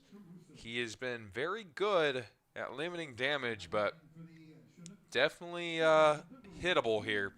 Drew Hurst will lead things off out of the 6th spot. First pitch to him. It's outside on the heater, 1-0. Haven't seen a whole lot of fastballs today out of either guy, either of the starters, Abrahams or Fragus. Down and away as the count moves to 2-0.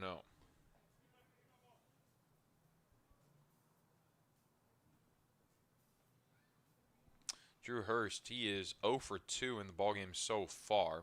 Strikeout and a ground out. As he swings through that pitch, it is 2-1.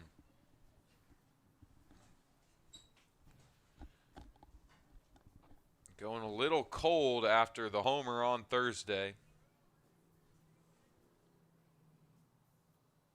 Maybe you can turn it around right here. Out to the alleyway, he will do just that.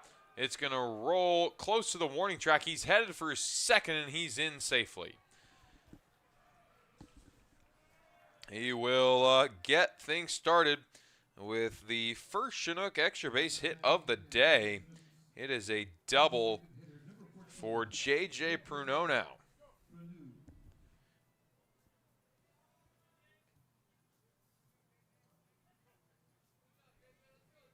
Pruneau, he is 0 for 2, but he's got a runner on second and a real chance to make something happen. Chinooks only trail by 1.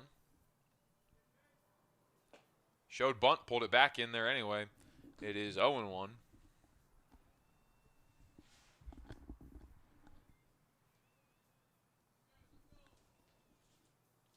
Top of the 4th. Down in Kenai, still no change in the score. It is Oilers over the Miners, 1-0. Good pullback this time, as it is 1-2 as the changeup missed downstairs.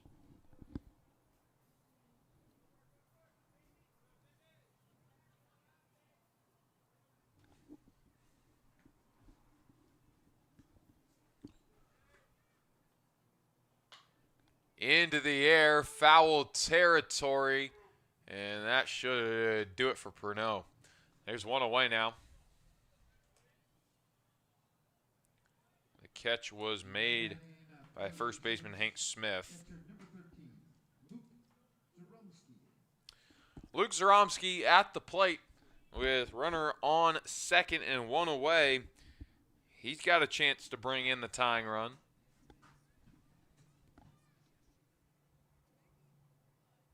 Josh Thompson waiting on deck. Strike right down Main Street, and it is 0-1 to Zaromski.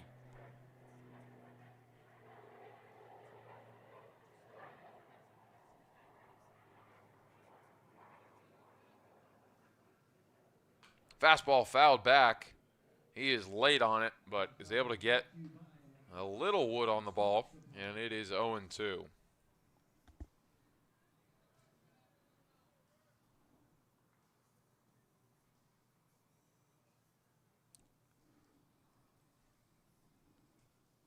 Zaromski got to battle back out of the hole. He's down 0-2. As Caruso will deliver a fastball that is out towards left field, and the catch is made. Looping in was Tracy on the run, and there is 2 away now. Chinooks are in jeopardy of stranding Drew Hurst on second, a leadoff double. And right now, the bottom of the order not getting it done. 7, 8 have gone down. What can the 9-hole hitter and Josh Thompson do? He will hold up, and it is 1-0. Josh Thompson batting lefty, and the right fielder still playing pretty deep. He just moved in a hair. He can shoot it opposite field. That could be a nice play. But what's even more interesting than that, the right fielder is still playing fairly shallow. Not playing the pole much at all here. Down and away.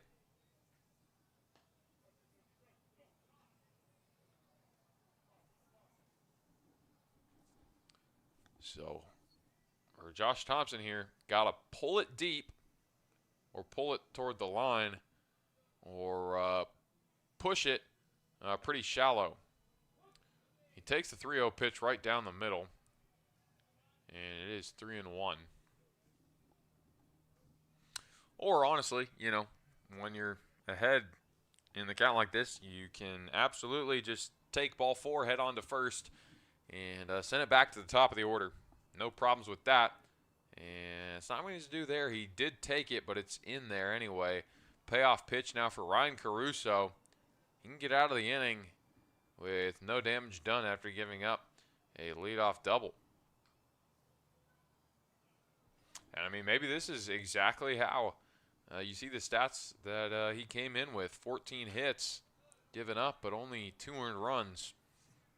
You know, you give up a lot of runs, but you're nails, and you find ways out of it. And right now it's looking like that may be what Ryan Caruso will do. But Josh Thompson not done yet. Full count pitch. He fouled the last one off.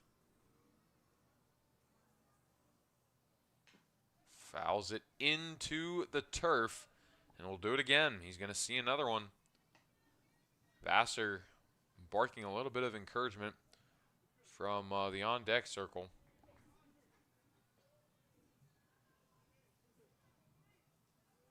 Wind blowing in now.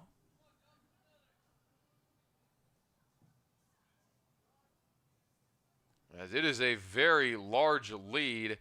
Didn't matter. On to first he goes.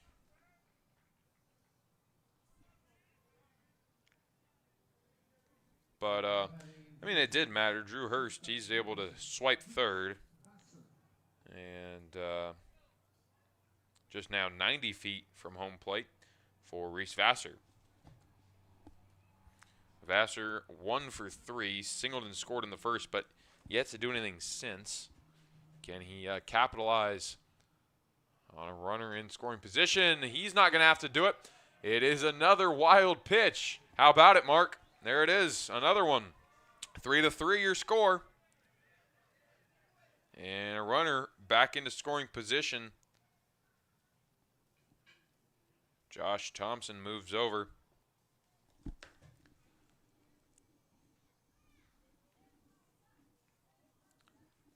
Vassar going to look to score Thompson now from second and give them the leading run. Takes high and tight. Count moves to 2-0. And you walk Vassar and you put it in the hands of Kirby Jenkins, who had been cold but just got a base hit up the middle moments ago. Strike on the outside half. It's 2-1.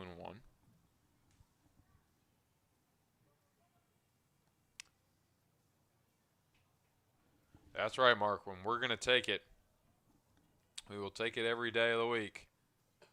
Swing and a miss on a pitch upstairs, and the count moves to 2-2.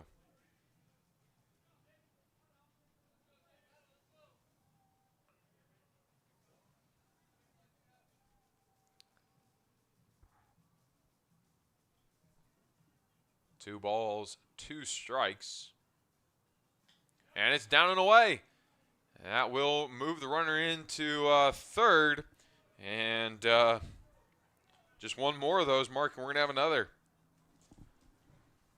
I believe we had a couple last year walk-off wild pitches. We at least had one. I believe we had another wild pitch walk-off. May have just been we had a couple walk-off walks, but had some interesting endings last year. And one of them was definitely a walk-off wild pitch. But on to first goes Vassar, first and third, and we've got a potential little two-out rally going here. Note, that was only Ryan Caruso's third earned run of the season that he just gave up moments ago. Now Kirby Jenkins at the plate. He is 1 for 2, was hit by a pitch and scored in the third, then singled in the fifth. Looking for an RBI here upstairs. That could have been run number 4 on the board if that was just a little bit higher. Good work from Joe Forbes to get out of his stance and pick it.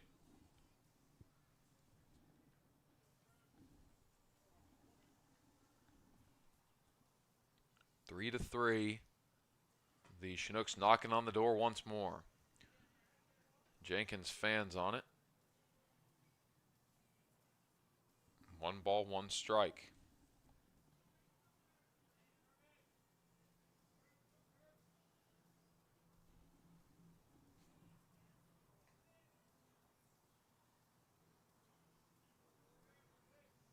Fastball.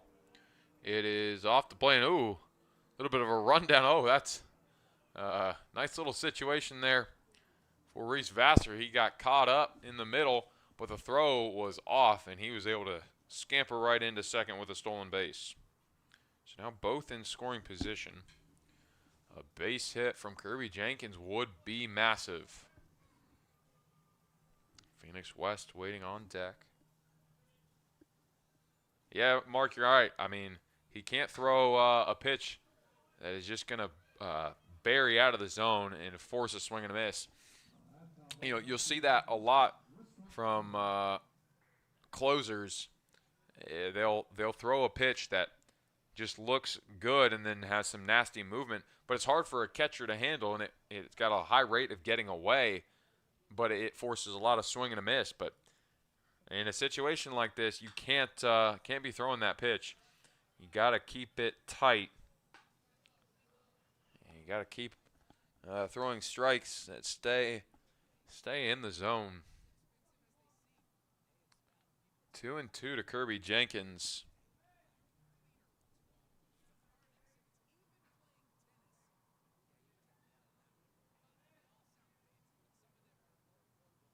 As that is down the line, it's going to go foul.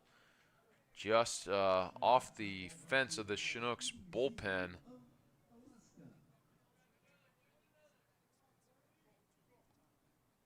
Kirby Jenkins got a battle going here against Ryan Caruso. If he can win it, it would be huge for the Chinooks to take the lead and potentially add an insurance run. Takes it. Wow. Honestly, I thought that was a strike. I believe the call was below the knees, but that's a tough take there from Kirby Jenkins.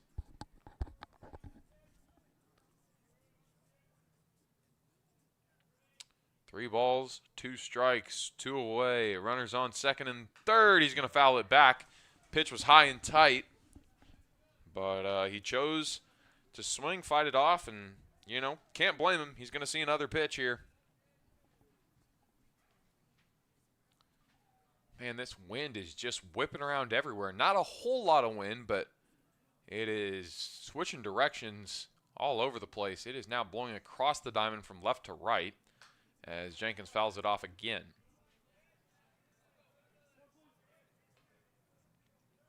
Ryan Caruso, he is got his work cut out for him. Kirby Jenkins not going down easily. Phoenix West, he's got a long wait on deck there. Not even sure if he's going to get a chance. Caruso will not find it. He misses low, and now Phoenix West finally will get his chance to step into the batter's box. Kirby Jenkins not able to drive the runners in, but is able to win the battle. He will head to first and load up. The pond is stocked with Chinooks.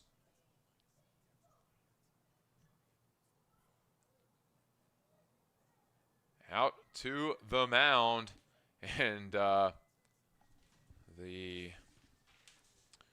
Bucs coach, Kirk Schreider, he's going to wave off all the infielders.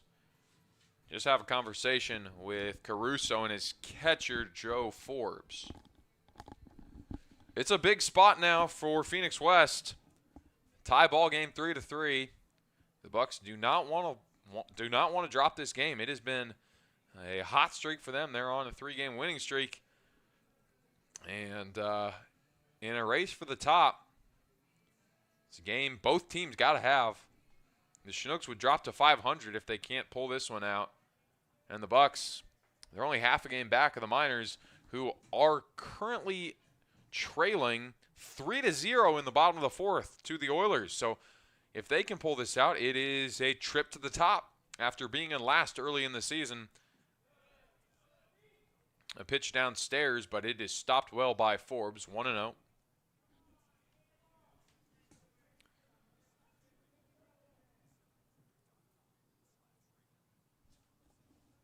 It is Josh Thompson on third, Vassar on second, Jenkins on third. That is through. Base hit. It'll score 1, and Vassar is rounding for home, and he is in safely. 5-3 Chinooks. Phoenix West comes through, and there is the base hit we have been waiting for all day long.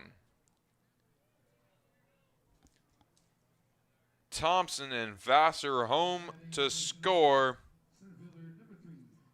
And just like that, the Chinooks have a 2-run lead and maybe a chance to keep it going. There's a runner on third.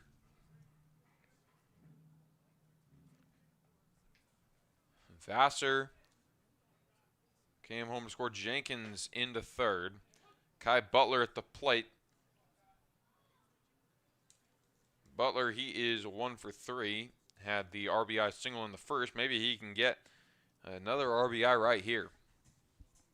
Ryan Caruso has given up 3 earned runs here in this 6th inning. He has more earned runs today than he had all season coming into it. On to second goes Phoenix West, and he is in to scoring position.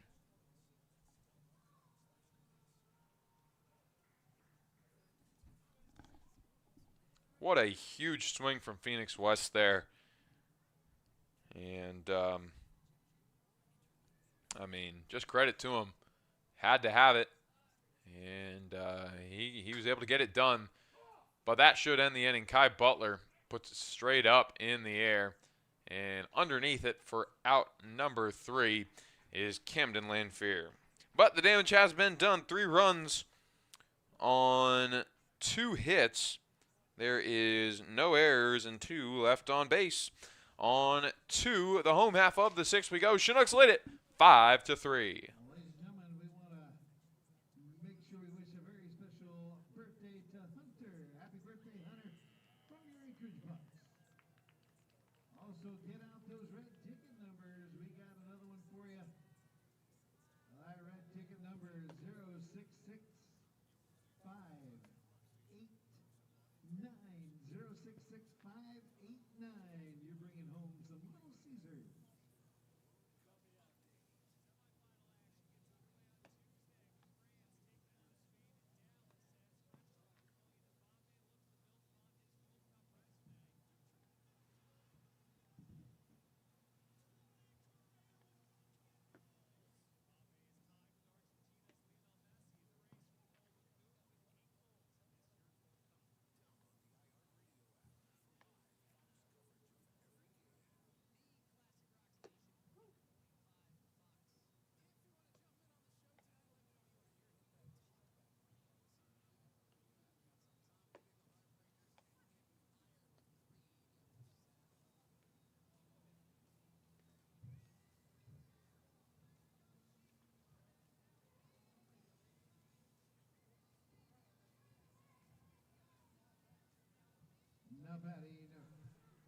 Bottom of the 6th here in Anchorage, it will be Ryan Dara to lead things off. Dara, he is 0 for 2 in this one. Trey Harper back out after recording the final out of the 5th inning. He will deliver a strike on the outside half, 0 and 1. Chinooks have a 5-3 lead.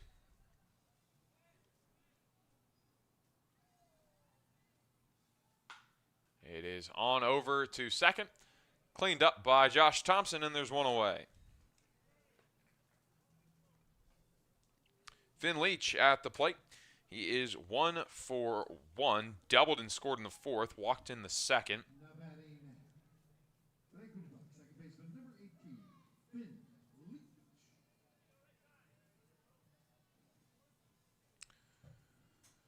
Pretty decent size hole up the middle. See if that's where he can go. Curveball will find its way into the zone. 0 and 1. Everybody playing pretty deep in the outfield for Finn Leach.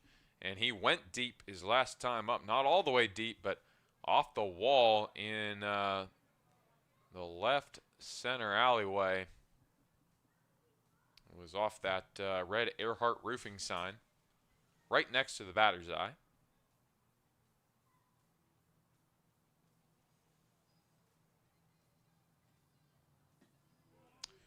This is just downstairs on the breaking pitch. 2 balls, 1 strike. If the Chinooks can pull it out tonight, they would move to 13 and 11. As they would reach the same amount of wins as the Miners and the Bucs. Still have more losses, but if they obviously beat the Bucs tonight, it would be 13 and 11 for the Chinooks, 13 and 10 for the Bucs, and then for the Miners, it is they're trailing, of course, against the Oilers. That's through base hit for Leach, but the Miners are trailing the Oilers right now, so they would fall to 13 and 9. The Oilers would jump up to 15 and 11 if they can finish it off. 2 more wins than any other team that would be, but still have the 11 losses. Joe Forbes now at the plate with a runner on first and 1 away. Trey Harper, out of his closed stance there, delivers a strike. It is 0 and 1.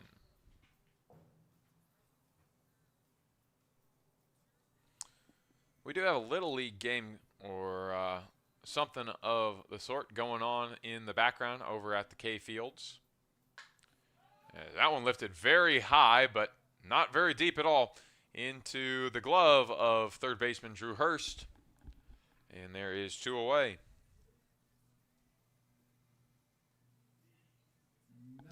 Now the number 9 hitter, Andrew Sheffield. He is 0 for 1, did walk his last time up. The Florida Gulf Coast Eagle at the plate. He is hitting 191 with 9 hits and 12 RBIs. Does have 2 bombs on the season, though. He waves on the first pitch he sees. It's 0 and 1.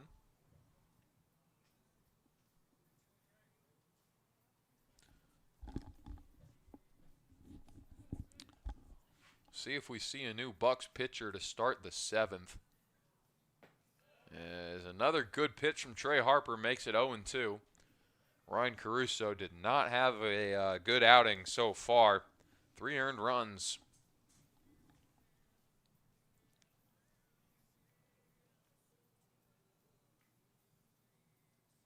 Now Harper out of the stretch, and it's fouled back to the screen.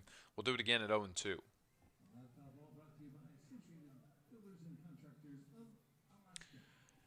We've got 2 doubleheaders scheduled right now because of rainouts. It was, of course, the one yesterday that we were supposed to play against the Glacier Pilots, now scheduled for July 22nd, as that's going to end the inning. Trey Harper gets out of it as he will fan Sheffield. There is no runs on 1 hit. There is no errors and one left on base. On to the top of the 7th we go. The Chinooks lead it 5-3.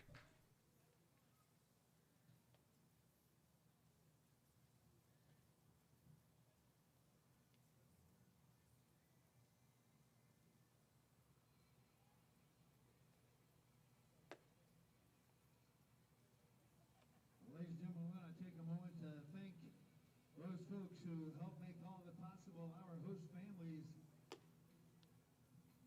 Let's meet the Mattingly family, the Cruz family, the Studer family, the Gilgis family, Karen Norsworthy, Tammy Williams, Stephanie Burgoon and crew, and Molly McMenamin and Eric Kurzwood, all proud supporters of our Anchorage Bucs. Let's give a big round of applause. Thank you, ladies and gentlemen. They make it all possible for these young men to be up here during the summer here for this Alaska Baseball League.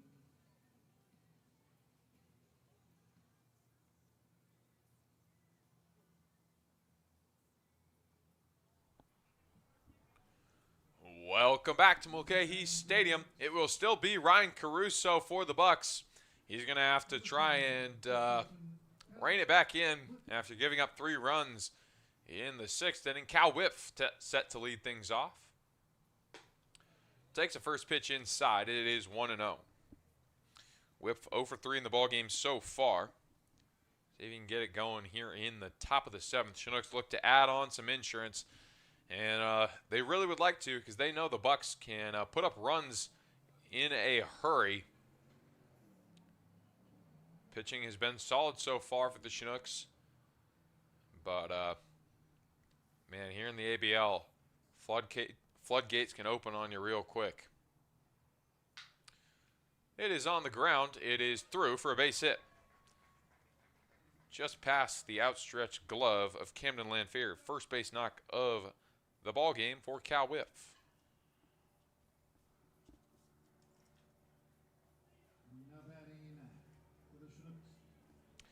Now it is Drew Hurst. He doubled and scored his last time up. He started that 6th inning. And boy, was it a good one. And oh boy, an update from Kenai have we. 7-0 Oilers in the top of the 5th. They are laying it on thick at Coral Seymour. Just a night the Miners would like to forget, it's looking like.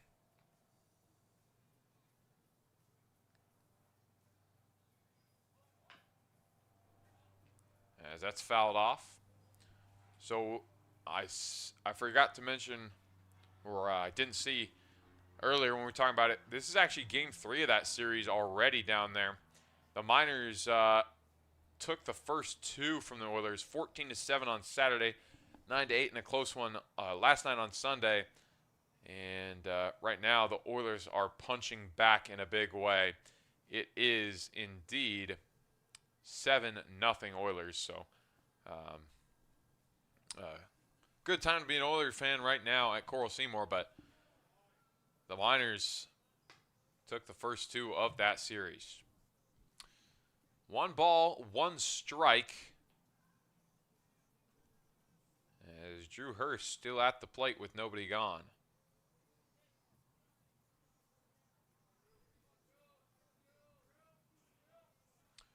The righty Caruso deals. It's downstairs. 2 balls, 1 strike. See if we can see any Chinooks up in the pen. Doesn't look like it. Trey Harper pitching it well. Might as well roll with him. When you got a guy pitching it well, man, you just don't leave it. Fouled back. It was kind of jammed in on the handle. And count moves to 2-2. The Bucs, on the other hand, they are thinking they need to get Caruso out of this ballgame as soon as possible. There was a guy up, or there is a guy warming. See if we can see a number. It looks like potentially number 14, Caleb Okada. On the ground through. Another base knock for the Chinooks. 2 base hits now on the day for Drew Hurst. He will move Cal Whiff on over into scoring position. Whiff over into second as J.J. Pruneau, the DH, at the plate. For the Chinooks, designated hitter number 14, J.J. Pruneau. Still nobody out in this ball game. A real good opportunity for the Chinooks to put up another run. Maybe a couple. Shows bunt. It is down and away, and it is 1-0. That's a really good call from Pruneau. I think that's definitely the right play here. Move the runners into scoring position.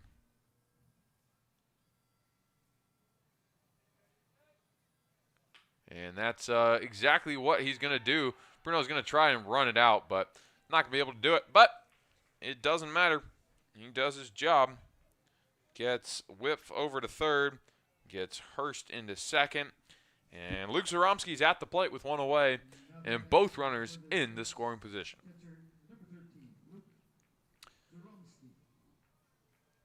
Get this ball into play. And can make this a 3-run ball game. A good base knock could make it even more than that. First pitch to him is down and away. 5-3 Fish at the current moment.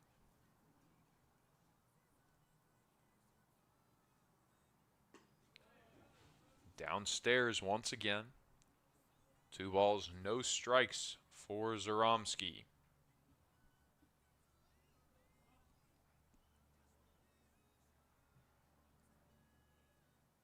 Out to the mound goes Joe Forbes.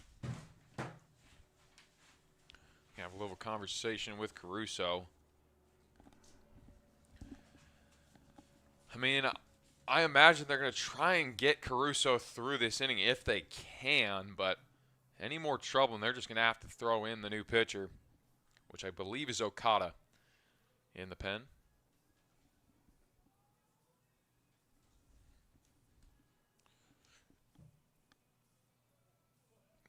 I'm not sure that Okada's fully warm yet, so again, he's gonna get a couple more chances.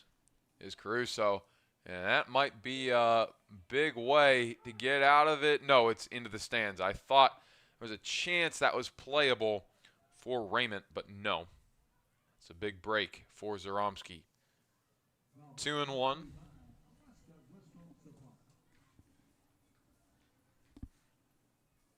Whiff on third. It's Hurst on second.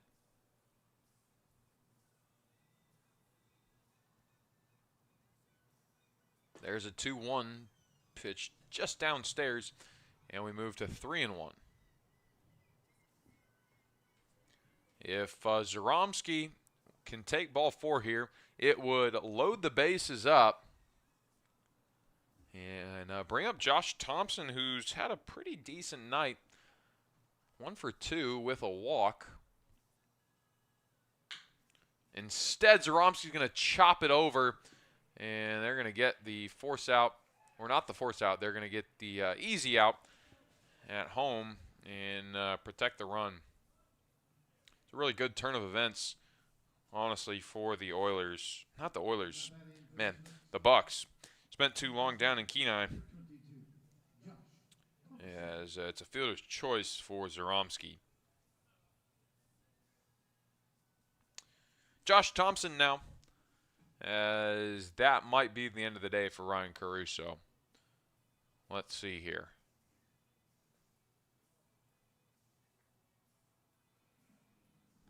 Yeah, it might not be. Out to the mound, but doesn't look like pitcher's heading out from the bullpen.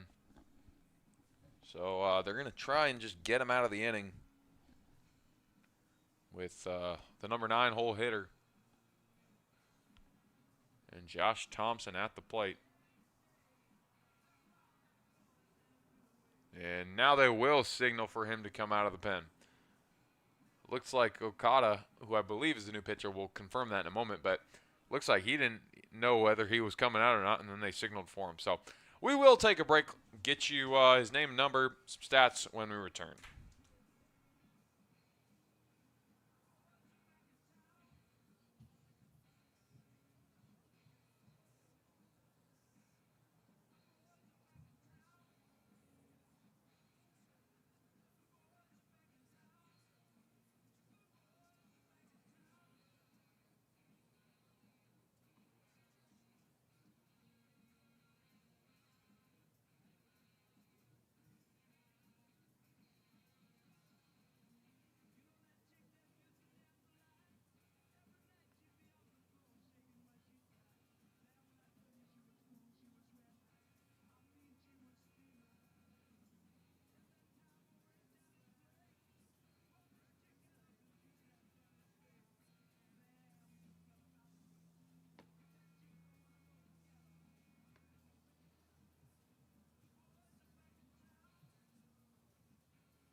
New pitcher in the ballgame for the Anchorage Bucs. It is indeed number 14, Caleb Okada, out of the University of Hawaii, hometown of Honolulu, Hawaii. It is an ERA of 6.0, 1 win, no losses on 7 appearances. Does have a save. 9 innings pitched, giving up 10 hits, 6 runs, all of them earned, 4 walks, and 6 Ks for Okada. He will start his day out with runners on first and third, and Josh Thompson at the plate. Only needs 1 out to get out of the top of the 7th inning. Runner on the move and no one to throw to for the moment. And into second and scoring position goes Luke Zaromski. 1 base hit. Could add some very nice insurance for the Chinooks. 0-1 to Thompson. Takes upstairs, and oh! Down goes the home plate umpire.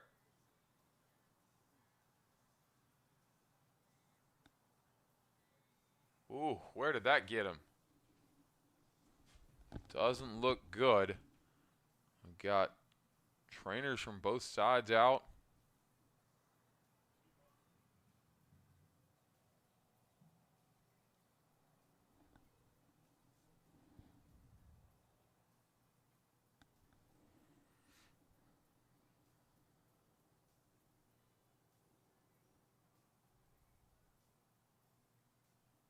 Really don't know where it hit him, but it's not fun.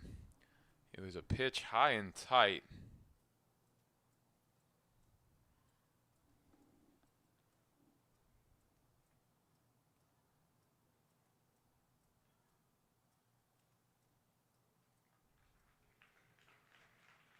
He's up now and gets an ovation from the crowd.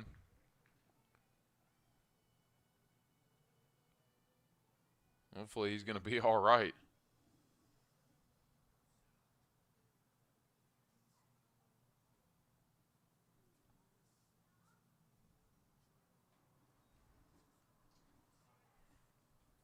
So 1-1 for Josh Thompson, and a little bit of a scare later. We are back to some baseball. Caleb Okada trying to work out of a jam. 1 ball, 1 strike with 2 away. Sprayed off foul. Count moves to 1-2. Okada ahead.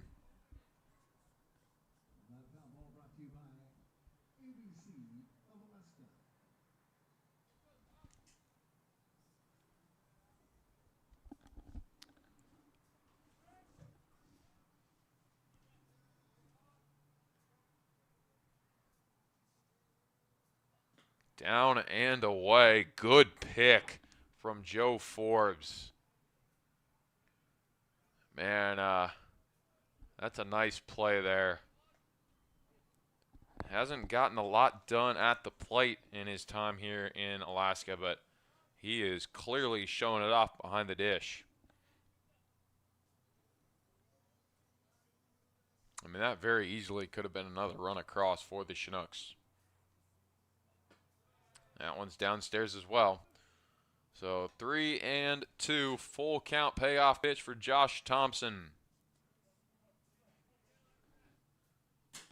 Gotta find the zone. Otherwise, it is bases loaded.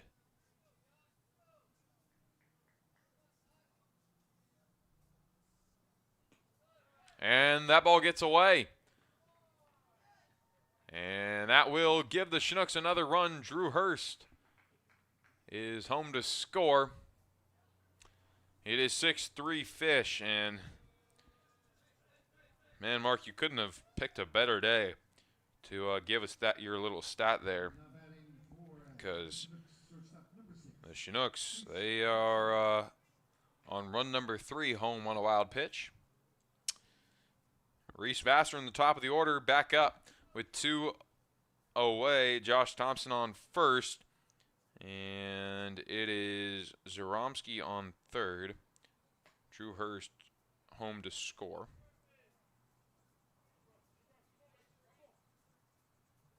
Vassar, he is 1 for 3. He scored twice, though. He walked in the 6th and scored on a single in the 1st. He is going to put one in the air. It is down the line and into the glove of Andrew Raymond for out number 3. That'll end the inning, but they are able to pick up one more insurance run on 2 hits. There is no errors, and there are 2 left on base. On to the home half of the 7th we go. We'll stretch here in Anchorage, where the Chinooks lead it 6-3.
Bottom of the 7th here in Anchorage. It is still Trey Harper on the mound. He will face the 1, 2, and 3 hitters for the Bucs. Camden Lanfear will start it out. He is 0 for 3.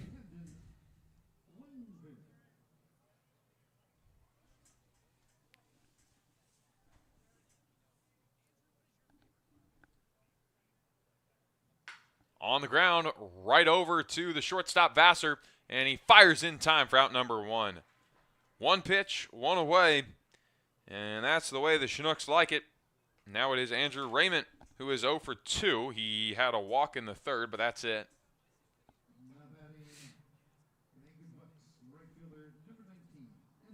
Chinooks have a 3-run lead and would love to keep it that way. The Miners have fought back just a little bit, 7-2 now in the bottom of the 5th in Kenai.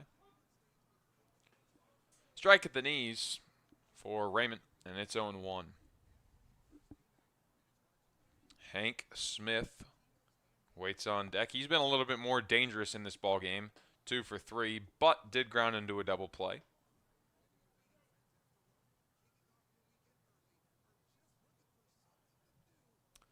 One ball, one strike with one away.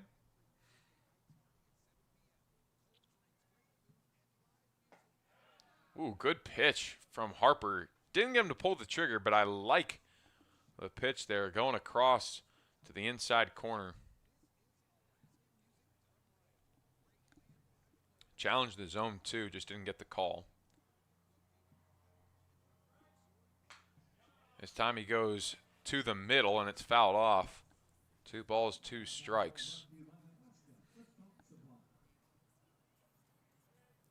Righty on lefty matchup here between Harper and Raymond.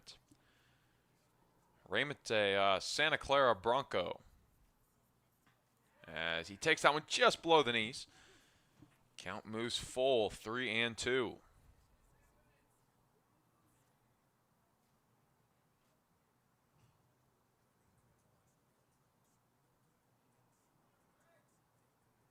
Harper delivers outside. On to first goes Raymond. And there is a runner on first with 1 away. Hank Smith now at the plate, 2 for 3 as mentioned, but does have that double play and a chance to ground into another one right here. See if Harper goes downstairs to try and force a double play.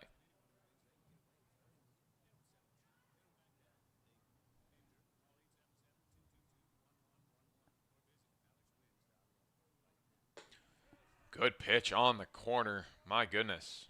Trey Harper, I mean, he is he's trying to nip the zones right now and gets the call there.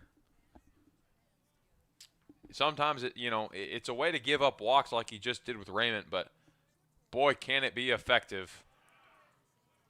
Nice breaking pitch, and unfortunately just falls out, but it's a really, really good pitch there as well. Wind blowing in now from left field. That one's off the plate. Count moves to 2-1 on Hank Smith. Ty Denton waiting on deck.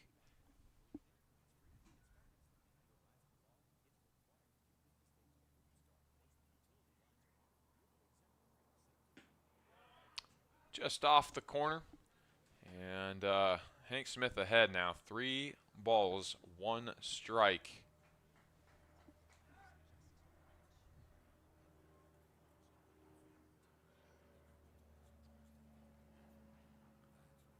Looks like the Chinooks are trying to warm someone up in the pen there. No one's up fully warming yet, but looks like guys are starting to move around.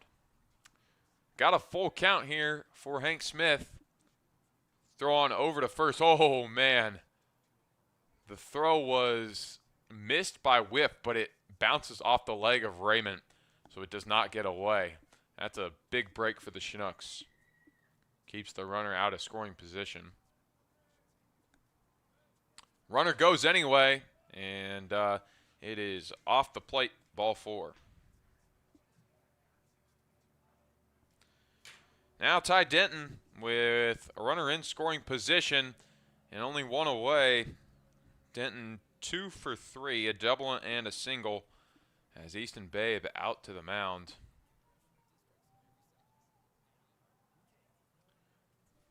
So now we got someone starting to throw in the Chinook pen. Trying to see who that is.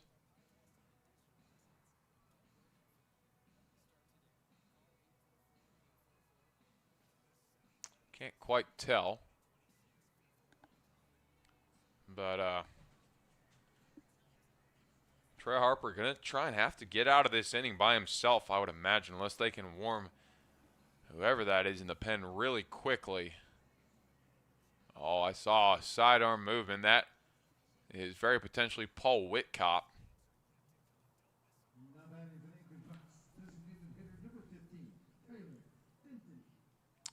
Tyler Denton. He is been a bit of trouble for the Chinooks so far today. Can he bring this thing within striking distance for the Bucs? Strike on the outside half. Count moves to 0-1.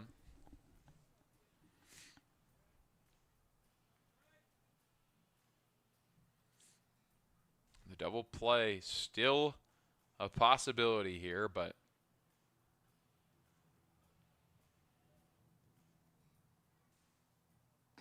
outside. Good snag from Zaromski. As the count moves even 1-1.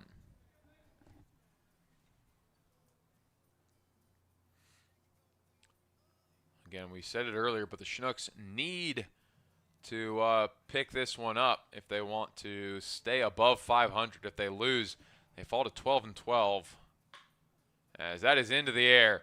Coming in is West, and he's going to put the squeeze on it for out number 2. Big, big out for the Chinooks right there. Now Taylor Tracy, man, another dangerous bat, but chance to get out of it. Taylor Tracy, he is 1 for 3, but a big double in the first. It flipped the game on its head early in the ball game, but since then the Chinooks have gotten a lot done.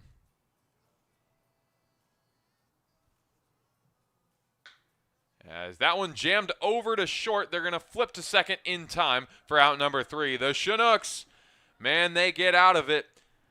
It was a little scary, back-to-back walks on Raymond and Smith, but in the end, it is no runs on no hits.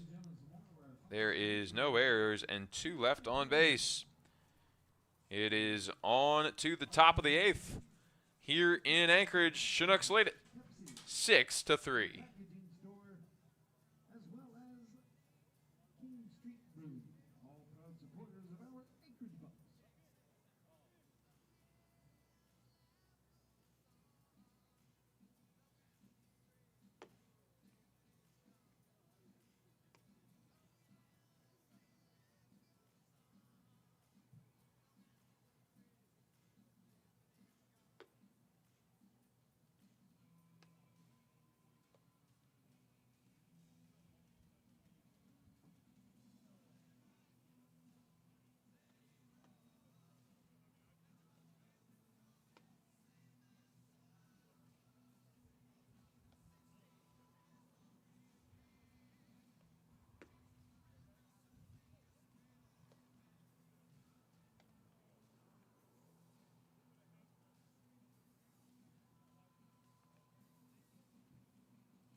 Top of the 8th here at Mulcahy Stadium.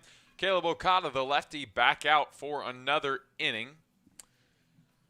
He will have to face the trio of Kirby Jenkins, Phoenix West, and Kai Butler for the Chinooks. Kirby Jenkins, he is 1 for 2, has a single, a hit by pitch, and a walk in the ball game.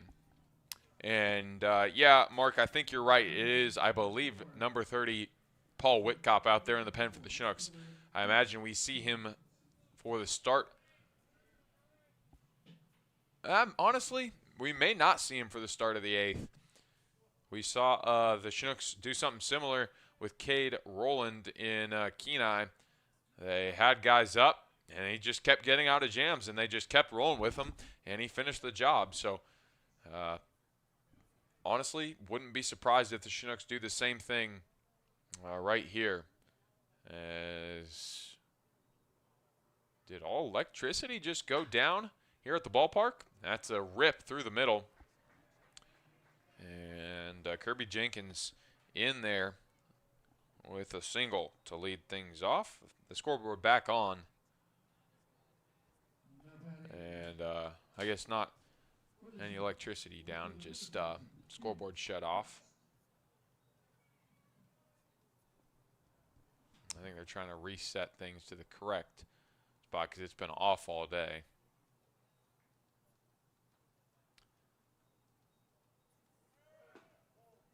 Runner goes, and that's close. They might have got him. Yep. Kirby Jenkins down. And there is one away with the bases empty for Phoenix West now.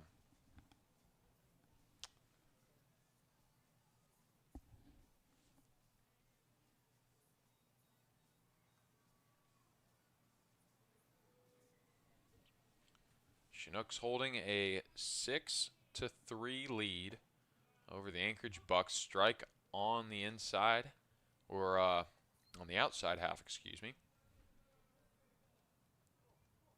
0-1 to Phoenix West. Bases are empty after Kirby Jenkins was caught stealing. And that's on to first, and he'll take it himself. So 2 away now, just like that. And now it's Kai Butler. Butler, 1 for 4 in the ball game. He singled an RBI single early, but that is it. Hasn't got much going since.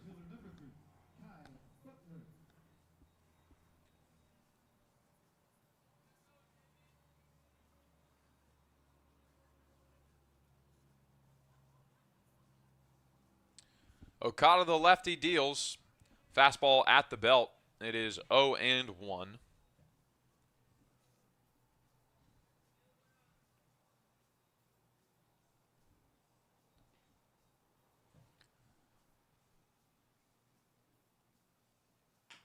Chopped high and slow over to third.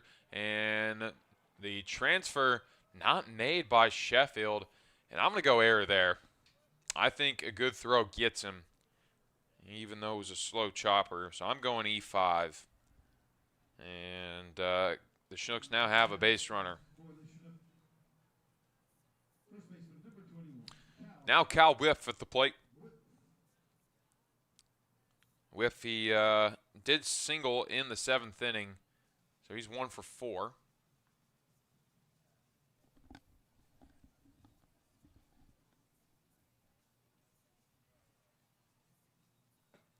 He takes at the knees as the count moves to 0-1.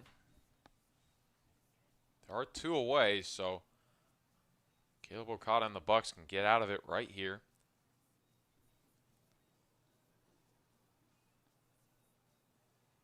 Dancing over there at first is Kai Butler. Back in safely on a dive.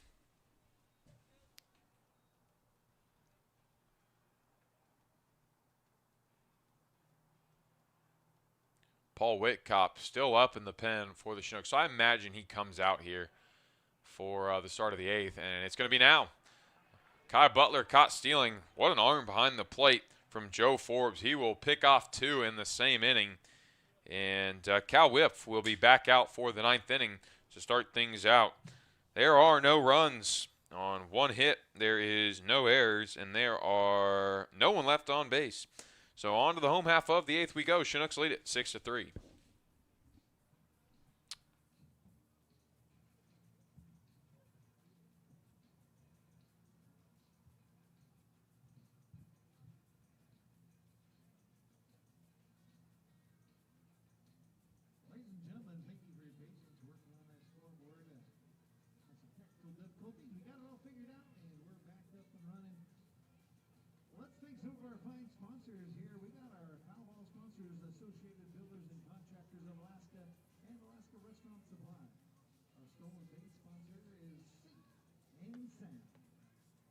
Sponsor Little Caesars and your pitching change. That call down the bullpen brought to you by Pepsi.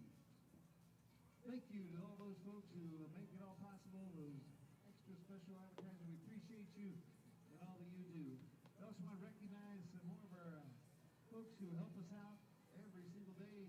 Our team trainer, Lynn Young, and Orthopedic Physicians of Alaska. We appreciate them coming out and keeping our players healthy and umpires. Also, Team Health Club is Alaska Club, and your Team Car Care Center is Alaska Springs of Performance and Alaska Towing and Wrecking. We want to thank those folks for their continued support and making it all happen for the Anchorage Bucs.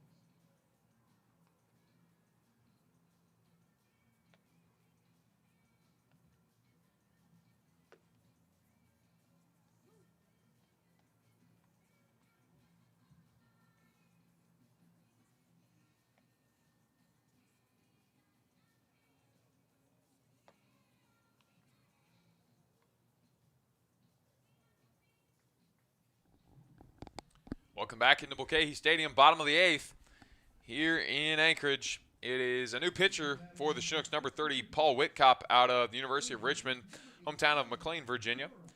He's posting a 3.12 ERA, no wins, 1 loss on 8 appearances. He's pitched 8 2/3, giving up 6 hits, 3 runs. All of them earned 9 walks and 7 Ks for Paul Whitcop. He delivers a ball just inside to the leadoff man, Ryan Dara.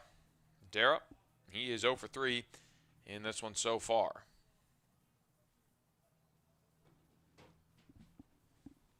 Chinooks holding a 3-run lead, hoping to close this one down for win number 13. 2 balls, no strikes.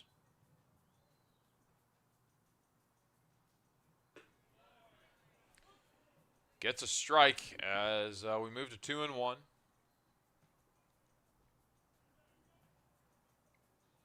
The wind has started to make up its mind just a little bit. It's still blowing in. As on the ground, Vassar's able to make the grab and make the throw. Wow! Reese Vassar, he really didn't even set his feet very well, but fires it perfectly on target. And there's one away. That looked like there's going to be potentially trouble, just the way that Vassar was having him range over. And it did not matter for Reese Vassar. Able to make the play. Now it is Finn Leach with Joe Forbes waiting on deck. Finn Leach, he doubled in the 4th, singled in the 6th. And has a walk in there as well. So 2 for 2 is Finn Leach. You can get him out. You're sitting pretty with 2 away and bases empty. Whoa. Little scare on the inside for Leach, and it's 1-1.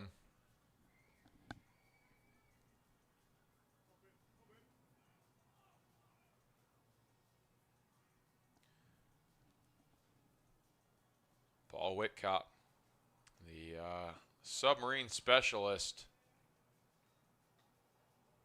is pitched it well as of late. Start to the season a little rocky, but he's been pretty solid the past couple of weeks. Open for another solid outing here. Ooh, nearly caught the corner. Couldn't quite get it. 3-1.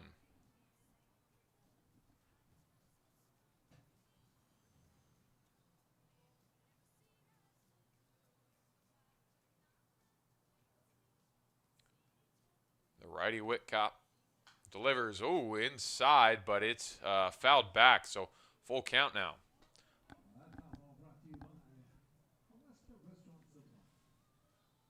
I really do think that would have been ball 4 had he laid off. Been in on his hands. But a chance now for Paul Whitcop to get a punch out right here.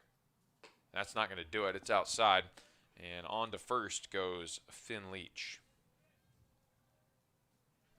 Now Joe Forbes, the catcher, he is 0 for 3. He's flown out every time today. Flown out to center twice and flown out to third.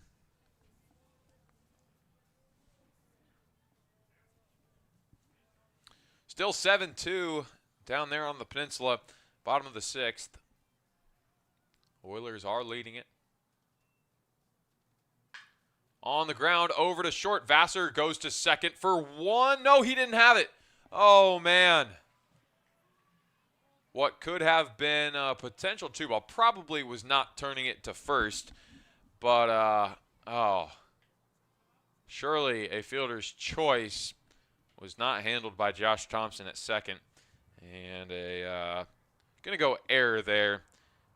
And I'm going to go E4. I think Vassar's throw was definitely good enough. And now it is the 9-hole hitter, Andrew Sheffield, at the plate. Sheffield 0 for 2 with a walk. A little bit of trouble for the Chinooks.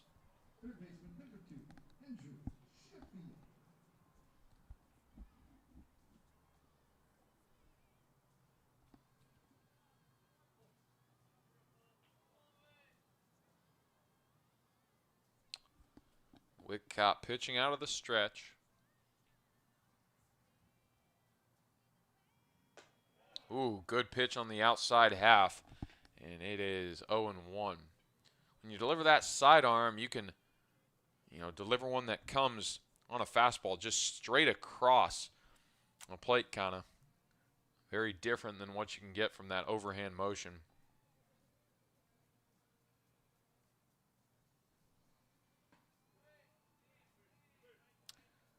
It is 1 ball, 1 strike. Yeah, Mark, I agree. E4, I think that was in there. Well thrown by Vassar. And, it was in his glove. He just kind of fumbled it. As just over the wrong side of the bag is that one, 1-2. So it makes errors for both sides here in this inning. Had a clean ball game all the way through up until this 8th inning. Let's hope the Chinooks can get out of it here without any damage done, but it is looking promising. They're going to go to second for 1 and throw a little offline from Whitcott, but he's able to make the play and get the runner at second. It's runners on the corners. So fielder's choice for Sheffield. And back to the top of the order with Camden Lanfear. Lanfear 0 for 4. So at least this one is snagged by Thompson, but that was not a great throw from Whitcott. Out to the mound goes Easton Babe.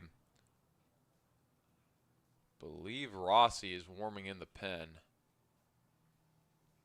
He's not pitching right now, but it looks like he is about to. So out to the mound to break it up goes the home plate umpire.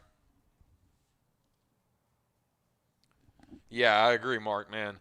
That was a great grab by Josh Thompson. That throw from Whitcott offline could have squirted into the outfield easily, but a good snag, and got 2 away and a chance to get out of it right here. Camden Lanfear.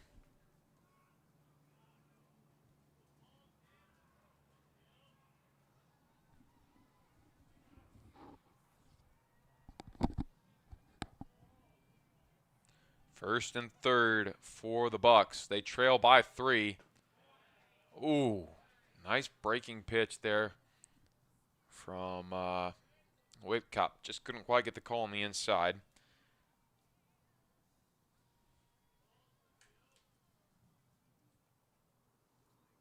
It is Leach on third, as that is in the air, foul territory. Count moves to 1-1.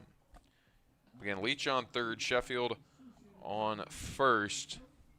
2 away. Whitcott can send us to the 9th.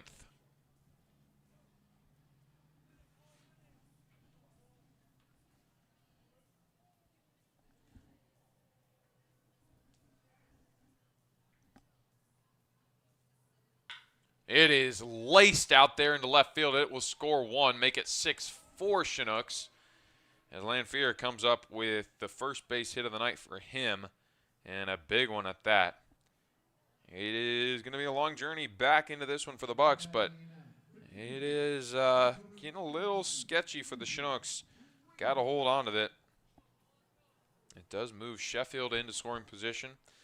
Is now Andrew Raymond at the plate. Raymond, he is 0 for 2, but has walked twice. Another walk here would load him up, and that's going to do it for Paul Whitcott. We are going to get you the new pitcher's name and number when we return.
The new pitcher in the ballgame for the Chinooks, it's number 32, Evan Rossi, out of Seton Hill University, hometown of Pittsburgh, Pennsylvania.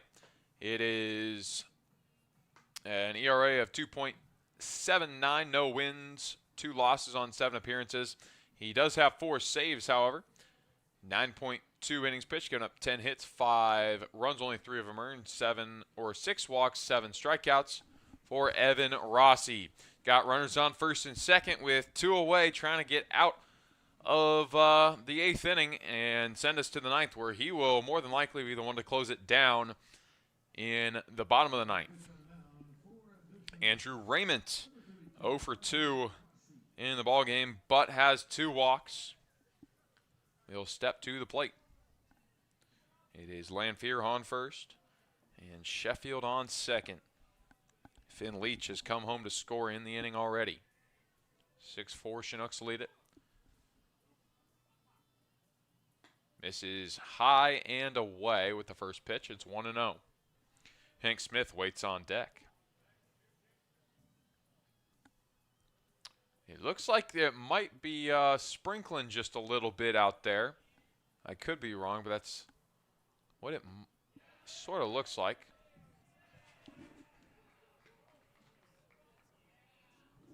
1 ball, 1 strike.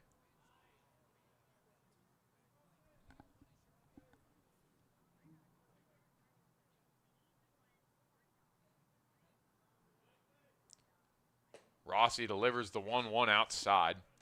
Count moves to 2-1. Hank Smith, he is lurking on deck. Been good today. But Evan Rossi can get out of it right here. Strike on the outside. We are even. 2 balls, 2 strikes. Punch out pitch will send us to the 9th.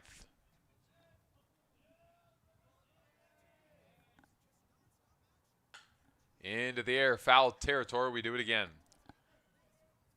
Mark is right. We got light starting to come on here in Anchorage.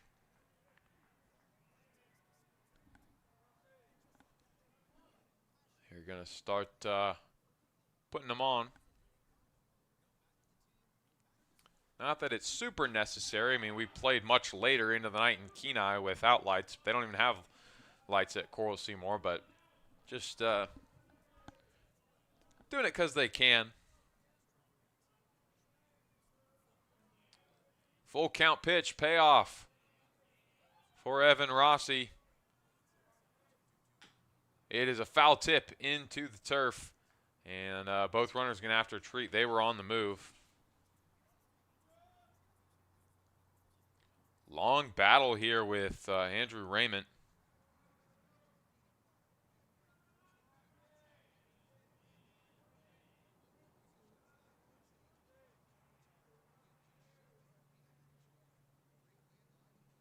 As that one's going to be ball 4. And although it got away, it really didn't do anything different. Runners would advance anyway. And so now bases loaded for Hank Smith. Oh, trouble, trouble, trouble. It is Sheffield on third, Lanphier on second, Raymond on first. And the Chinooks have to be very careful with Hank Smith, who is 2 for 3 with a walk. Any out will do, but got to get an out here, or else this ball game is going to be tied. Into the air. Kai Butler moving over. This should do it. And he'll finish the job. Evan Rossi comes in and gets out of it. And we will head on to the 9th inning. There is 1 run on 1 hit. There is 1 error. And there is 3 left on base. It is 6-4. The Chinooks lead it as we head to the 9th inning.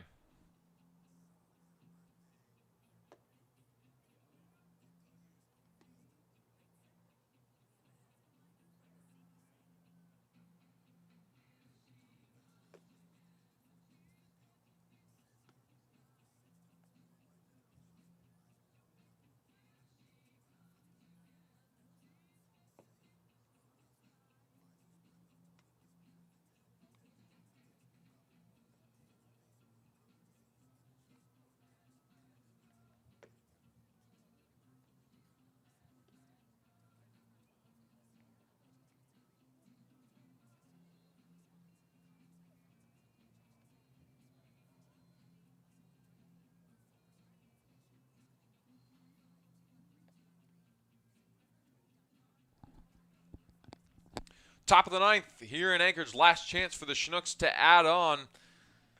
It will be Cal Whiff, Drew Hurst, and J.J. Pruneau to lead things off. It is Caleb Okada back on the mound. And Mark giving us a little ABL history fact. Says that Herman Brothers used to have lights out there and took them down in 1980s or so. So that's interesting. The Miners don't have lights at their field. Chinooks don't have lights at their field.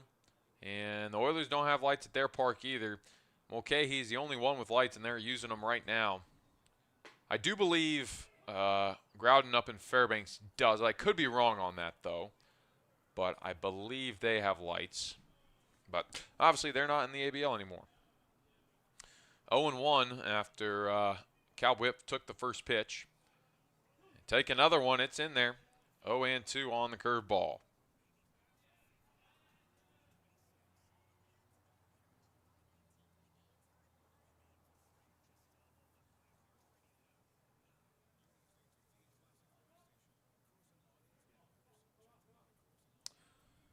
Okada will step off.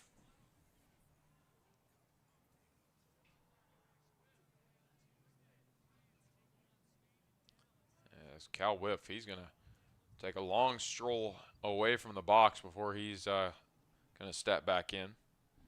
Okay, Mark confirms that Groudon, yes, does have field lights up there in Fairbanks.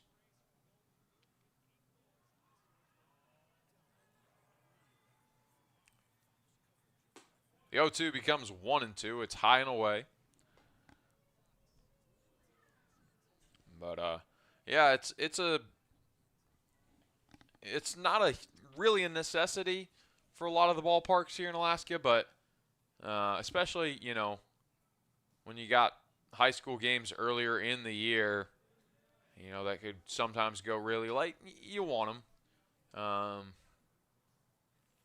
And you get a situation where a game you know starts here at 6 and on a cloudy night where the sun's not really shining and the game goes really long. You might want them, but not super necessary. Cal Whiff will ground out there to third, and now it is Drew Hurst with one away, bases empty. Another thing is, you know, it gets darker as the summer goes on, so a late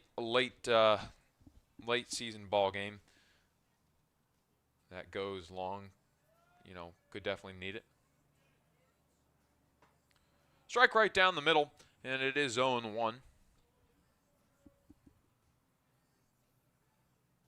Chinooks lead it 6-4. Evan Rossi's going to be back out to close it down. He will have to face the trio of Denton, Tracy, and Dara. Wow, that is not a fun group to have to deal with as Hurst pokes it through. That is a 3-hit day for him. He is still feeling it after the homer on Thursday. 1 on with 1 away for J.J. Pruneau. Pruneau, 0 for 3, does have a sacrifice bunt on the day as well.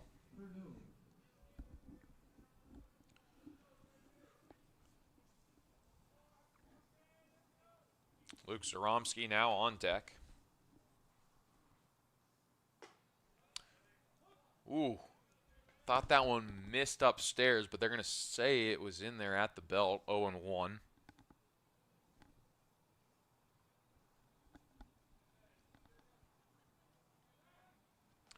Flips it back over to first. Back on a dive is Drew Hurst.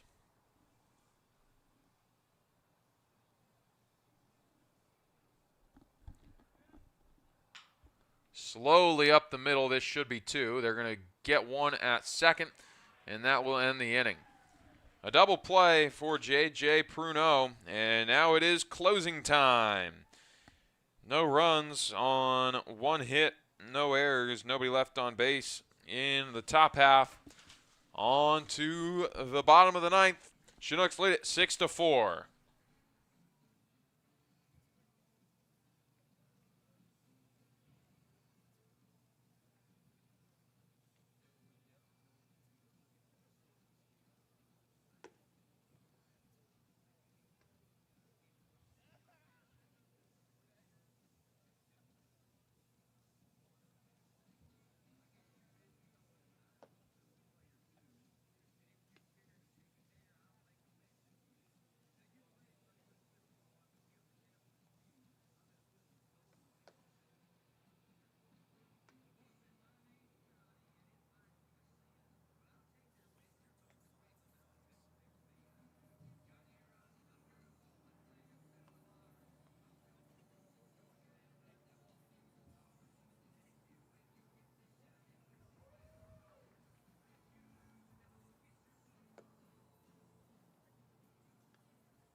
Closing time here in Anchorage for the Chinooks. It is Denton, Tracy, Dara due up for the Bucs. It's their last chance. They trail 6-4 against the Chinooks, who really turned this thing around with that 3-run sixth inning.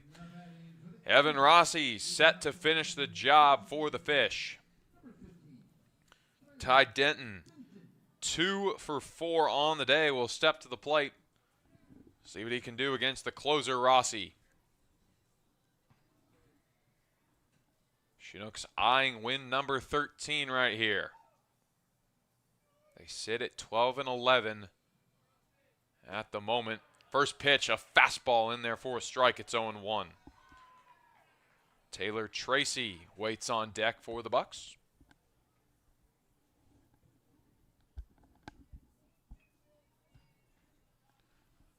The righty deals out of the stretch. A high chopper over to third. Drew Hurst will fling it over to first in time for out number 1. Good start to the inning for the Chinooks.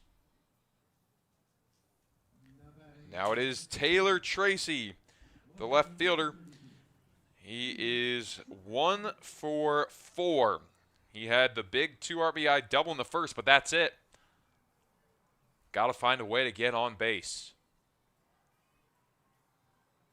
Rossi looking for save number 5. No balls, 1 strike. He came in when it was only a 2-run lead, so definitely a save opportunity. Oh, that one. Not his prettiest of pitches. It bounces before the batter's box, but thankfully no one on base, and it is 1-1. 6-4 Nooks. With the wind is whipping in.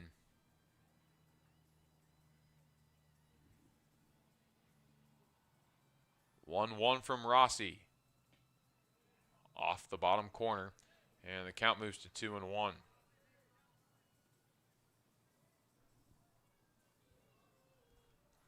Ryan Darrow waits on deck. Taylor Tracy, he came into the ballgame hitting .250. And even though it hasn't been super productive today, I mean, had the 1 big hit, but he hasn't gotten a whole lot else. You know what he's very capable of. You saw it with the double, and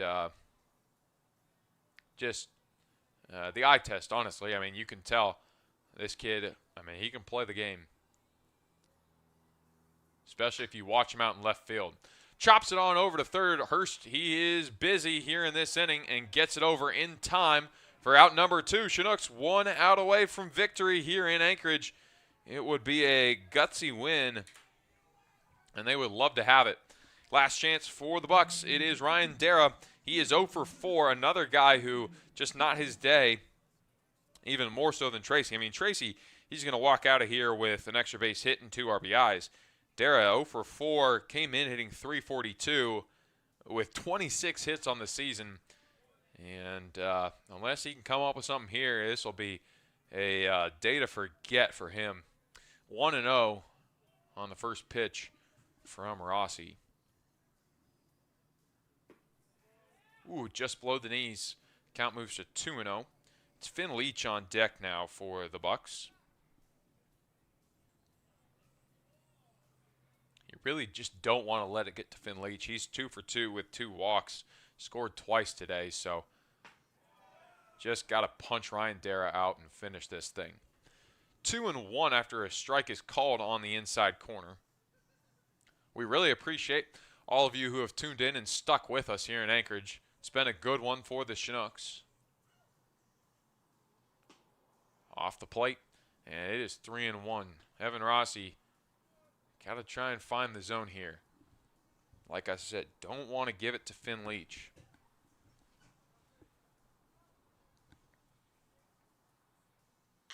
On the ground, over to short. Vassar has it, and it is in time.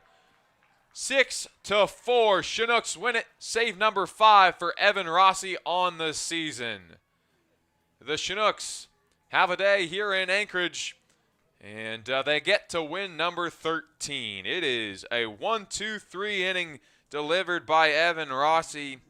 No runs, no hits, no errors, nobody left on base. Once again, your final score, 6-4. Chinooks win it. We will take a quick break, give you your final line scores when we return. Chugiak-Eagle over Chinooks. That game is Wednesday, 6 p.m., July 15th. So come on back on Wednesday and enjoy some great Anchorage Bucs action. Thanks for coming out, supporting the Anchorage Bucs, ladies and gentlemen. And while you're on the mound, you're heading home, take a moment to pick up around your area and find a proper receptacle for any trash. We greatly appreciate your cooperation. Also, Welcome back to Mulcahy Stadium. Let's take a look at your final line scores for both teams. For the home team, the Anchorage Bucs, it was 4 runs on 8 hits, 1 error, and 11 left on base. As for your Chinooks, it was 6 runs on 12 hits, 1 error, and 10 left on base. Chinooks get it done in a big way. Let's look at a couple of the guys who were very good in this one. Kirby Jenkins had a nice bounce-back night.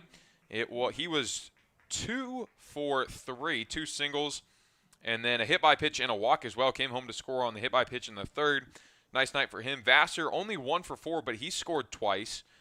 And then have to shout out Drew Hurst, 2 for 5, double, and 2 singles, scored twice as well. So those are really your main guys offensively. It was Hurst, Jenkins, and then Vassar. Had a couple big moments, but of course, the real, everybody really contributed tonight. There's no one guy, but gotta love Evan Rossi getting a save tonight, and a solid outing from Trey Harper. Asher Abrahams did what he had to do, and Chinooks able to finish the job 6-4. Let's take a look at your fishing report for the Chinooks upcoming here. It is a day off tomorrow, so enjoy that before we're right back here on Wednesday night against this same Anchorage Bucs team, 6 o'clock, Mulcahy Stadium. And then right back to it, but it is finally a home game. Back to Lee Jordan Field against the Peninsula Oilers at 6 o'clock. We do it not on Friday, but we do it again on Saturday. Peninsula Oilers, 6 o'clock at Lee Jordan, and then day off on Sunday. That will conclude your Chinook fishing report. And before we head out, we'll take one last look at your standings. No change in the Oilers' minor score, still 7-2, bottom of the 7th. The Chinooks move to 13-11. The Bucs fall to 13-10, so half a game back of the Bucs are the Chinooks now. The Oilers, if they can win this one in Kenai against the Miners, they'd move to 15-11. I believe that will put them up in first place. The Miners will be at 13-9. So the Chinooks will have the same amount of wins as both the Bucs and the Miners if indeed it breaks the way we expect down in Kenai. But, the Chinooks game less or one more loss than the Bucs and would be 2 less losses than the Miners. So, but they're still in it. That's what we ask for. And this season, it is coming down to the wire. We are going to keep grinding and hope for a spot in that championship series. It is just the one seed and the 2 seed teams that face off in a 3-game top of the world series. As we're looking for a spot in that as we come down the stretch here. But that just about does it for us here in Anchorage. This has been Clayton Jackson from all of us at the Chugiak-Eagle River Chinooks AIA Baseball. We will see you right back here on Wednesday night.